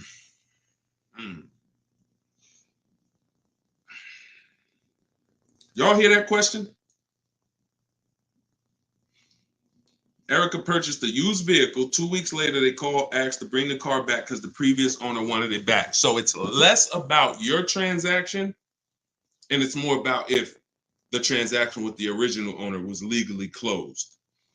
If they left the transaction open, now, if I'm you, do you have your paperwork? You have all your loan? And here's the most important thing. Has the loan been funded? Is there a new loan attached to that vehicle under your name? Are they in the process of registering that vehicle under your name? Now, here's where you could be dealing with the crap that the 80% of dealers who are scumbags. This is what they do sometimes. They'll take a car from a customer. They're waiting for the title. They technically don't have the legal right. They have the legal right to sell the car, but there's a loophole there probably because they haven't gotten the title from the owner. And if the owner comes in and says, you know what, I changed my mind, and the owner's holding the title. But what I would do if I'm you, somebody got to call me. I want to look at your paperwork. If you have a loan, Erica, whatever bank you're going through, I would call them, and I would call if the bank knows you and they've established an account number for you, and they're like, yes, Miss Maxwell, we know you, then I'm holding on to the car until somebody comes and pries it from my hands because I have a legal right to this car. There's a loan under my name. You have my money. You have started this process. If none of that's in place, then, and it sounds like, it sounds like you dealt with a scumbag dealership, but that's what I would do. I'm not just giving up the car because you said, oh, the owner wants it back. The old owner wants it. That's not my problem. You made a deal with me. I have paperwork that is binding, and you work that out with the owner, because that happens sometimes. Dealers do some crappy stuff, or dealers don't cross their T's, dot their I's, and then and then the owner comes in, the original owner who traded the car. That ain't got nothing to do with who you sold that car to. That car is on the road and there's a loan attached to it, or there's been cash paid for it. Now I'm holding on to this car until you legally show me that I need to release this car. And I might call a lawyer and see, can I get some damages out of this? Like, this is just, God, the 80%, we got to put them out of business. And the only way you get these wolves out of business, y'all, is you got to starve them. I'm telling you, the more people that shop online, when you learn how to shop online the right way, people like this won't be able to exist. But because most people are still going in the old way shopping, giving them a chance to do this, keep me posted, Erica. It sounds like it's a terrible situation, but please keep me posted on that. Go ahead, shoot the next one in, Dolan. This one's from TikTok. What's the best practice for buying a car after bankruptcy? If the bankruptcy's been discharged, start rebuilding your credit. I've seen people who went through a bankruptcy. Once it was discharged, they started building credit immediately, and they were up to a 700 score in a year. So, the key is not to come out of bankruptcy and start buying stuff. The key is come out of bankruptcy and start rebuilding your credit, because if you can do it relatively quickly. Everyone should be following Shonda Martin. Some of you may know her. She's all over all these platforms. She does what I do, but she does it for credit. She'll do lives. The girl is brilliant, and I tell everybody about her. But that's the whole thing. You should be rebuilding your credit. You can do it quick. Get yourself up to a high 600-700 score, and then go and get a car. That's what I do. Go ahead, Dolan. Shoot the next one in. It's another one from TikTok. How do you feel about buying a car with a credit card? I don't. Credit cards are 20-something% interest. I don't carry a balance on my credit cards. Shonda doesn't recommend carrying a balance on her credit cards because the interest is exorbitant, and we would never buy a car with a credit card under any circumstances. Instagram. How do I keep my credit score from taking a hit each time I shop for a vehicle? Okay, good question. Let's go into detail on something I call the bank bidding war. Okay, this is something that I'm sure, unless you guys have been on here before, you've probably never heard. So you heard me say everything is a bid, right? So the same way we make dealers bid for who wins our business, who's going to sell us a car, same way we make the companies bid on who's going to buy our car, this is the same way we make banks and credit unions bid. 1 point on an interest rate on a $30,000 loan could be $1,000. So we're looking, so we take interest, we take shopping for car loans as serious as we take getting bids for the new car. There's thousands of dollars in loans. Remember what I said about 15 minutes ago? There's people who just want to give you a loan. That should tell you there's a lot of money in loans. They don't sell cars. So if there's a lot of money in loans, you're going to see this isn't about relationships. You're either going to be a relationship person or a money person. If you want to be a relationship person, type R. That's going to cost you money in what I'm telling you. If you want to be a money person, if you want to save all the money that you should be saving, type M. That's going to come at an expense of relationships, because your bank is not your friend. They're in the business of making money. All right, I see you, Jennifer. I see, all right, a lot of people typing M's. Listen, if you used to go to dinner with your car salesman, invite them to the barbecues, that's going to change when you start getting bids. Unless he just wants to compete. If he's willing to compete, then it won't change. But going back to what Cindy's asking, how do I keep my credit score from taking a hit? So there's a way you do this bank bidding war. There's 3 rounds to it. 3 rounds to it. The first thing we're going to do is check to see, are there any special interest rates for the car we're shopping for? Because if the bank is offering you 0%, 0.99%, this will only come from the company that makes the car. This won't come from a bank or a credit union. When you see 0%, 0.99%, it's like a finance rebate. It's like they're incentivizing you to finance, giving you very cheap or free money to use. No bank can compete with that. So the first thing you're doing, whether you're shopping for a new car, used car, is checking there. That's round 1 of the bank bidding war. Because if you do see that, there's no other reason to let anyone run your credit. That's what I'm getting. I'm going to get the 0%. I'm going to get the 1.99. Now, if that doesn't exist, now what we're doing is we're shopping for our car, and we're going to lock up our car, get our offers. No one needs your credit. When you're getting offers the right way, no one needs your credit to give you an offer. That's a lie. Deshone, they told me they did. They lied to you. What I tell you about the 80%? The 80% lie. Straight face. Look you in the eye. So we're going to get our offers. Once we find the best offer in the market, we reserve the car. We take that buyer's order. We come home. And now we're going to let tons of people run our credit. Isn't that going to make it go down? Here's how the bank bidding war works, and you can Google this. The credit bureaus allow you to have multiple people run your credit within a finite period of time. Experian has an article on this. They say between 14 and 45 days. If you're letting all these people run your credit within this period of time, what it looks like to the credit bureaus is you're rate shopping. You're rate shopping. They're not going to penalize you for rate shopping. They will penalize you from going to dealer, letting this dealer run your credit, letting this, oh, I'm trying to buy this Chevrolet. Oh, let run my credit. And then here I'm at a Nissan dealer. Okay, I'll take the Nissan Altima, letting them run your credit. You'll be penalized for that. That is not what I'm telling you to do. I'm telling you, don't do that.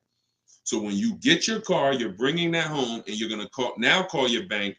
You're going to now call your credit union or go on their online portals, and you're going to go to every online lender. I have some listed in my book, Lightstream, Community Credit Union, and you're going to let all these people make offers for you. Because who's seen a case? This is another reason this works so well. Who's tried to reach out to their bank or their credit union to get a rate, and they say you have to have a car first? Who's had that happen? You're trying to get a rate, and they say, well, we can't get your rate. We need you to give us the details of the car first. So now you're trying to make up what you think you're looking for. Yeah, I'm looking for. No, it's because it's not designed to work that way. It's designed to work where you get your paperwork, get your buyer's order, has all the numbers on there, has the year, the make, the model, what you're paying, how much you need to borrow, and then you're calling your banks and credit unions. This is round 2 of the bank bidding war. So you're going to let all those people go and compete. Now, whoever wins that round, you're going to call the dealer the next day and you're going to say, hey, I got 6.29 from my credit union. But if you guys can beat it, then I'll do the deal with you. This makes the whole price. See, everything I'm telling you to do, if you follow what I'm telling you, the process is easy. You never got to lie. All of those people who taught you how to buy cars and you got to lie, don't tell them you got to trade, don't tell them this, you'll never hear me teach you. You don't have to lie.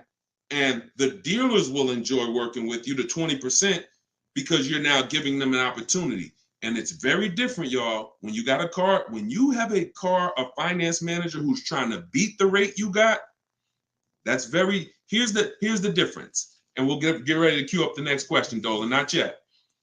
Here's the difference. When you don't have a finance manager trying to bid and beat what you have, they're going to their banks and they're asking the salesperson, what's the most you think they'll pay? What's the highest rate you think they'll pay?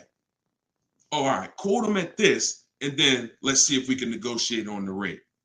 That's what it is when you don't have an offer. But when you give them that, when you found your car, locked it up, and then you call the salesman or you call the finance manager and say, hey, I got 6.29 if you can beat it. Now here's what they're doing.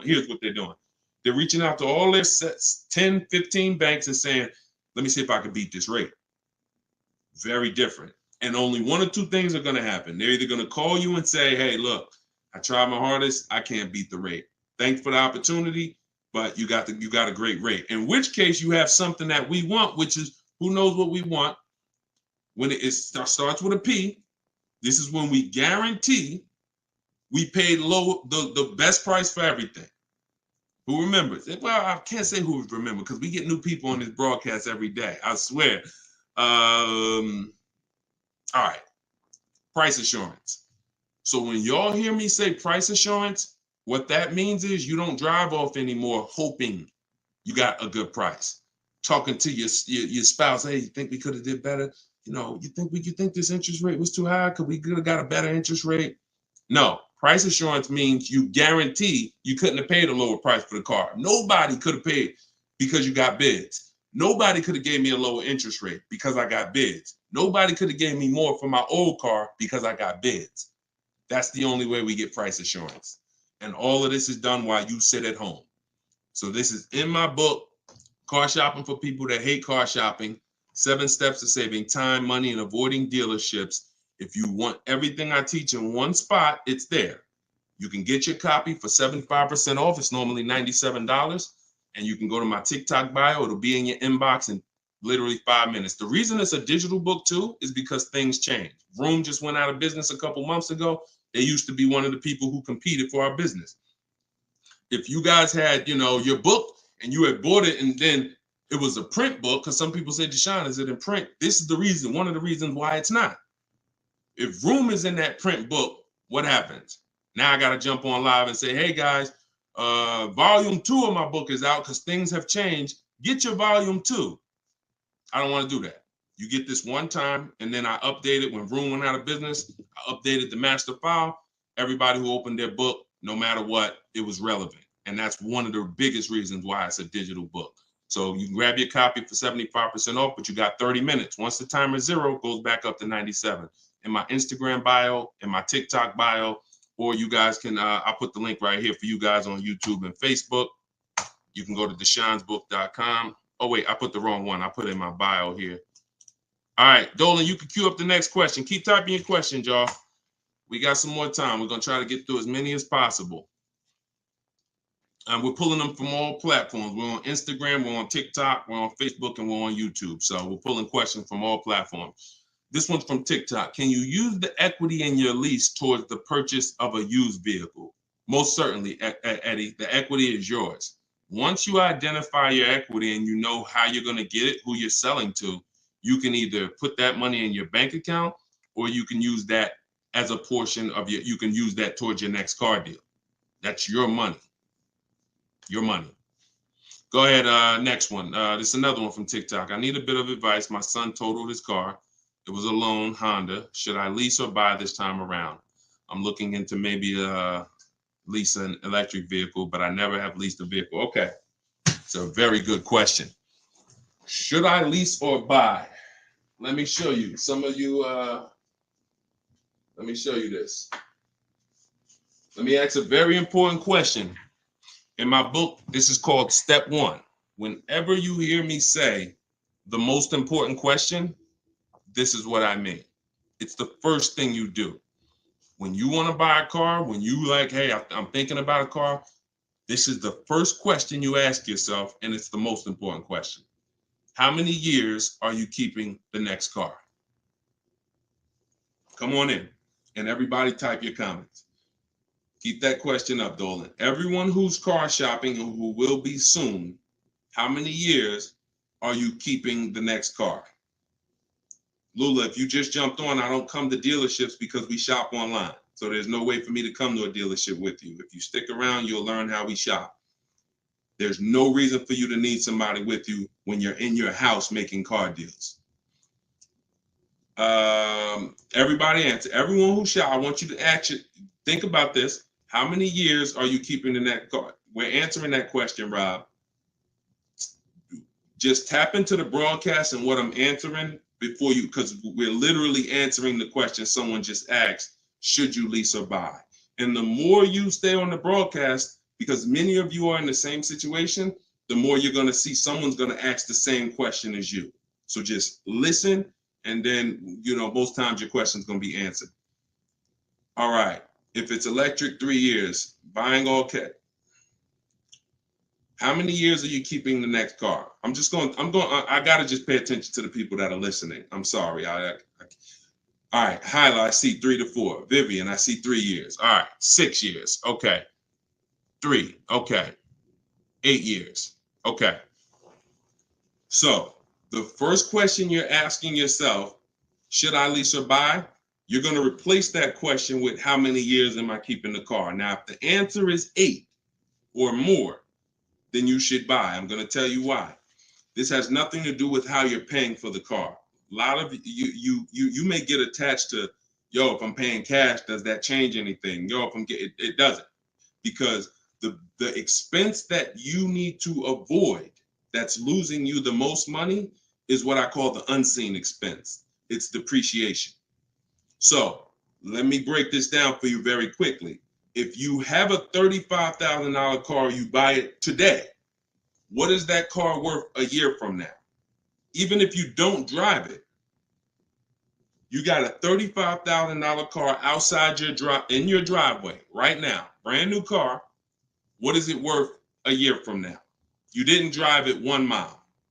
Is it worth 35? Is it worth 35? No. Let's go deeper on depreciation, because now we're starting to see with that first question. I'm going to ask you some more. You have to see this is the unseen expense.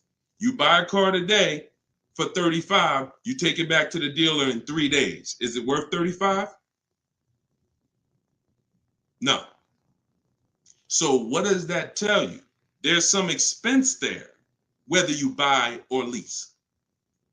Many of you have been taught, I could just buy a car because I could drive as much as I want. Let's throw another one in there. You buy a car today for 35, you put 30,000 miles on it. Isn't it worth much less a year from now? So this is the unseen expense, and this is how it's working against you. You got to look at depreciation like this. See this curve? This is where you are the day you buy the car. This is what you pay for it. This is how it's dropping over 5-6 years. So now the beautiful thing is long-term owners who has a car outside that they've had for more than 8 years. Type me. Some of you might have been 10 years. Some of you might have been 20 years. this is what you have to see. If you're getting rid of your cars anywhere in this 6-7 year mark, you're losing money. It's no way. It's no way you can replace something you bought and it's dropping like this. But here's the beautiful thing. For those of you who are like, look, I had my car for 12 years. I had my car for 8 years. I had my car for 10 years, 16 years. This is where you're at. That's how your car is losing value.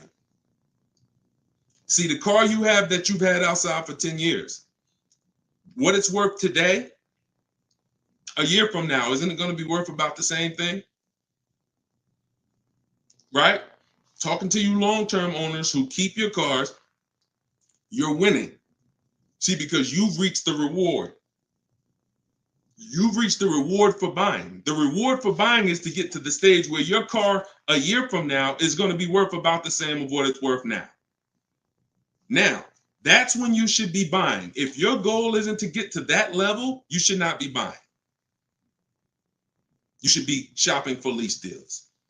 Because there's only two ways to beat depreciation. What I just said, and some of you might be saying, Deshone, I can't, I'm not keeping a car that long. You should not be buying cars.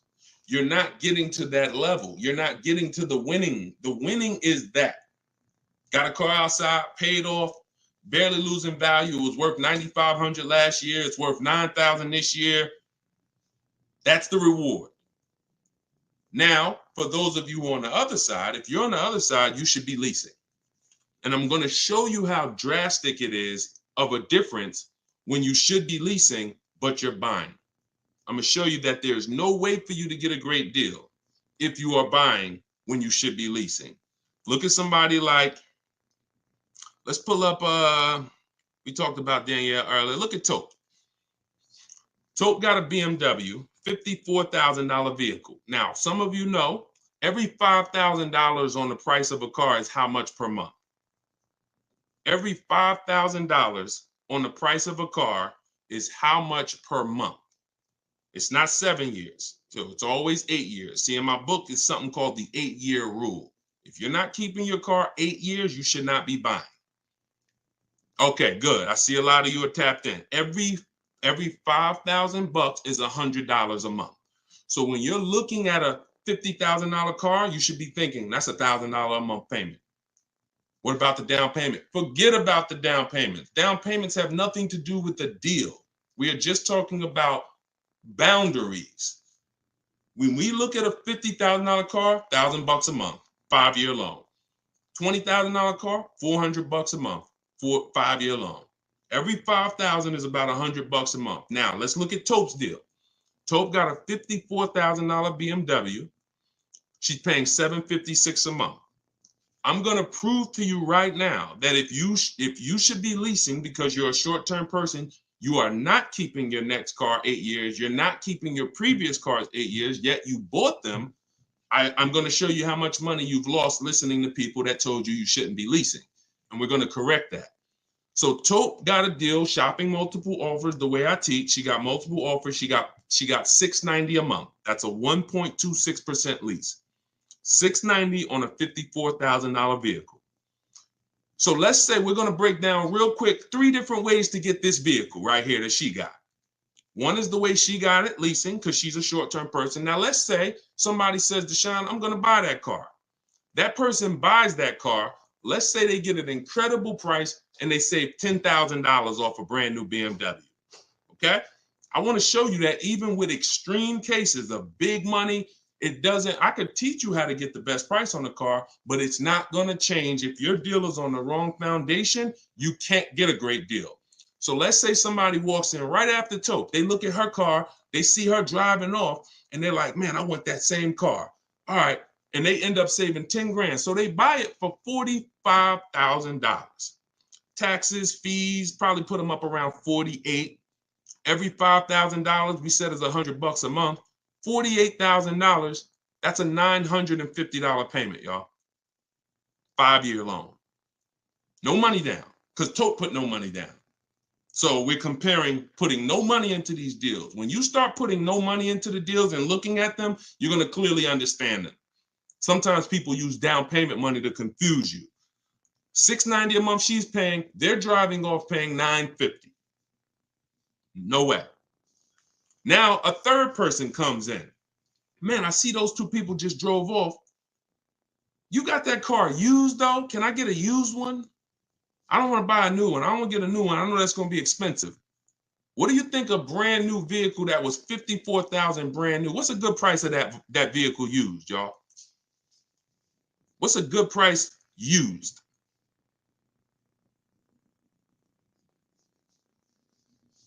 I want to hear it. Somebody throw something out. 40? Okay. 40? I'm going to take the lowest number. This is how it's going to, I mean, it's not going to be 30. Okay. A $54,000 vehicle. You're not, let's take 21. Okay. No, all right. I can't, we gotta use like real answers. So you're not getting a $54,000 vehicle. Oh, maybe I should preface 3 years old, right? Let's say 35. Let's say 35, right? That's pretty conservative. 54,000 new. They find one for a great price. It's a used car. They get it for 35. Every $5,000, $100 a month. What's the car payment? 700. 700. So you have Tope, who's driving off in a brand new BMW, $690 a month. You got the person who bought thinking it saved $10,000, got an incredible discount, $950. And then you got the person who got a 3-year-old BMW. Warranty will be up next year. They're going to be on their own. They're paying $700. That's what I mean. I told you I was going to make it very clear for you that when you should be leasing, you cannot get a great deal.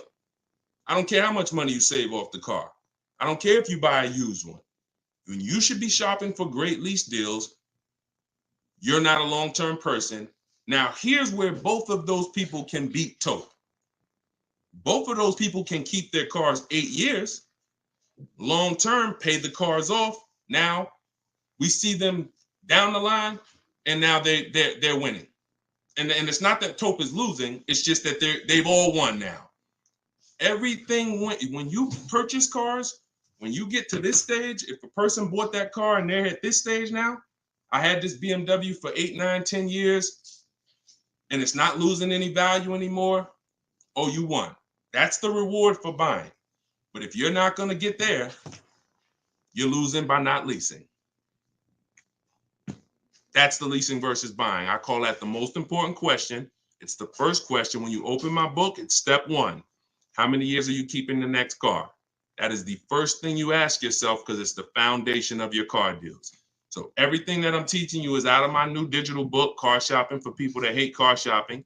7 steps to saving time, money, and avoiding dealerships. Step 1 is the most important question. Step 7 is delivery. So by the time you get to step 7, you're either having your car delivered or you're picking it up. This is not a book you read and then you go take a test on it. This is an action guide that gets you closer and closer to your vehicle. And when you get to step 7, you're taking delivery.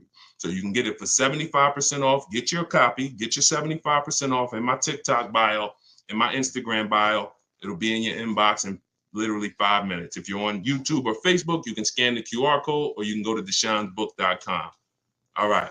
I love talking about this. Go ahead, Dolan. We probably got time for 2 more. Bring in 2 more, Dolan. Bring in the next one. And then we'll wrap. Yep. I drive too much to lease. See, hold on. Before you say that, you got to be very careful making statements. And I'm going to be honest with you, y'all. I will put what I teach and I put my people who learn from me against anybody shopping for cars. Because once you get this and once you get how to shop, you'll be able to do this in 60 minutes. You'll be able to get great car deals in 60 minutes. But in order for you to win, the best thing for you to do is ask questions here, not make statements. All right. This one's from TikTok. Can you use the equity in your lease toward the purchase? Oh, yeah, we got that one already, Dolan. We did that one.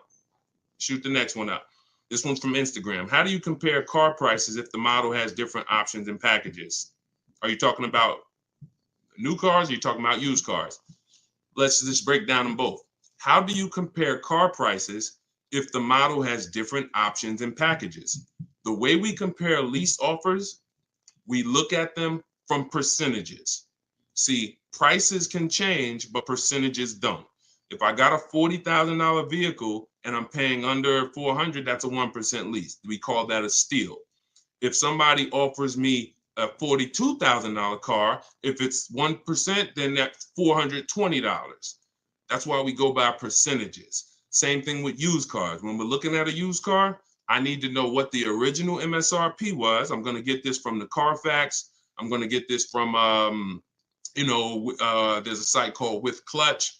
Carfax has an agreement with a couple manufacturers where they have the window sticker there. So I'm going to get I'm not going to buy a used car, and I would never recommend you buy a used car without knowing the original MSRP, because we want to look at the discount percentage.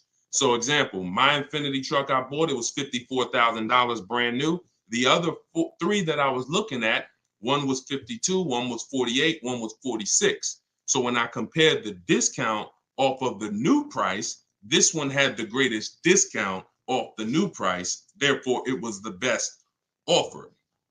And that doesn't matter that it had more options than everything. It also had a greater discount percentage wise. That's how we compare, no matter what prices are being thrown at us. When you learn to look at things percentage, and I have calculators in my book. I have ways that we make offers. I have calculators that I've invented, online calculators where we plug in all our offers and then it spits out the counter offers that we should be making. All of that is in there. Like there's more stuff in the book than I could ever describe on this one live stream. All right, go ahead. Cue up the last one. Pick a good one. TikTok. Listen to him. He got me a check for $4K for my lease car. I said pick a good one. You picked a good one. Listen, a lot of people, and I'm glad. Congratulations on that. A lot of people didn't even know you could sell leases. If you didn't know you could sell a lease, type a question mark. Be honest. If we're honest here, this is how you're going to win. Because at some point, this person right here who just said I got $4K selling my lease, at some point, they didn't know you could sell a lease. But once they discovered it, they're like, okay, I'm going to tap in. I'm going to follow what he says. And that part of their transaction's 4,000 richer. Forget what they bought. Forget how much they got off the car. Just that part is 4K. So all of you who said I didn't know you could sell a lease, think of how much money you have left on the table returning leases to dealerships without doing an equity assessment. So we must do it. So I'm very big on getting this information out. Y'all can get it any way you want. You can go through all my social media videos. As you can see, those videos are made for different types of people. Some of you are high mileage drivers. Some of you are, going to be leasing. Some of you have negative equity. Some of you are going to be purchasing new. Some of you are going to be purchasing used. Some of you are going to be paying cash. So you can go through the social media videos and piece the ones together that's for you. You can also hop on these live streams, piece the information together for you, or you can go and grab your copy of my new book, Car Shopping for People That Hate Car Shopping, 7 Steps to Saving Time, Money, and Avoiding Dealerships, and you can just have the whole playbook. And the playbook is in there for everything. So if you're leasing now, it's in there. If you're going to be getting your spouse a car, it's in there. I can't tell you how much the book is going to make you. You'll tell me. Maybe 10, 15, 20 years, you'll tell me, this book, Deshone, this book has saved me $20,000.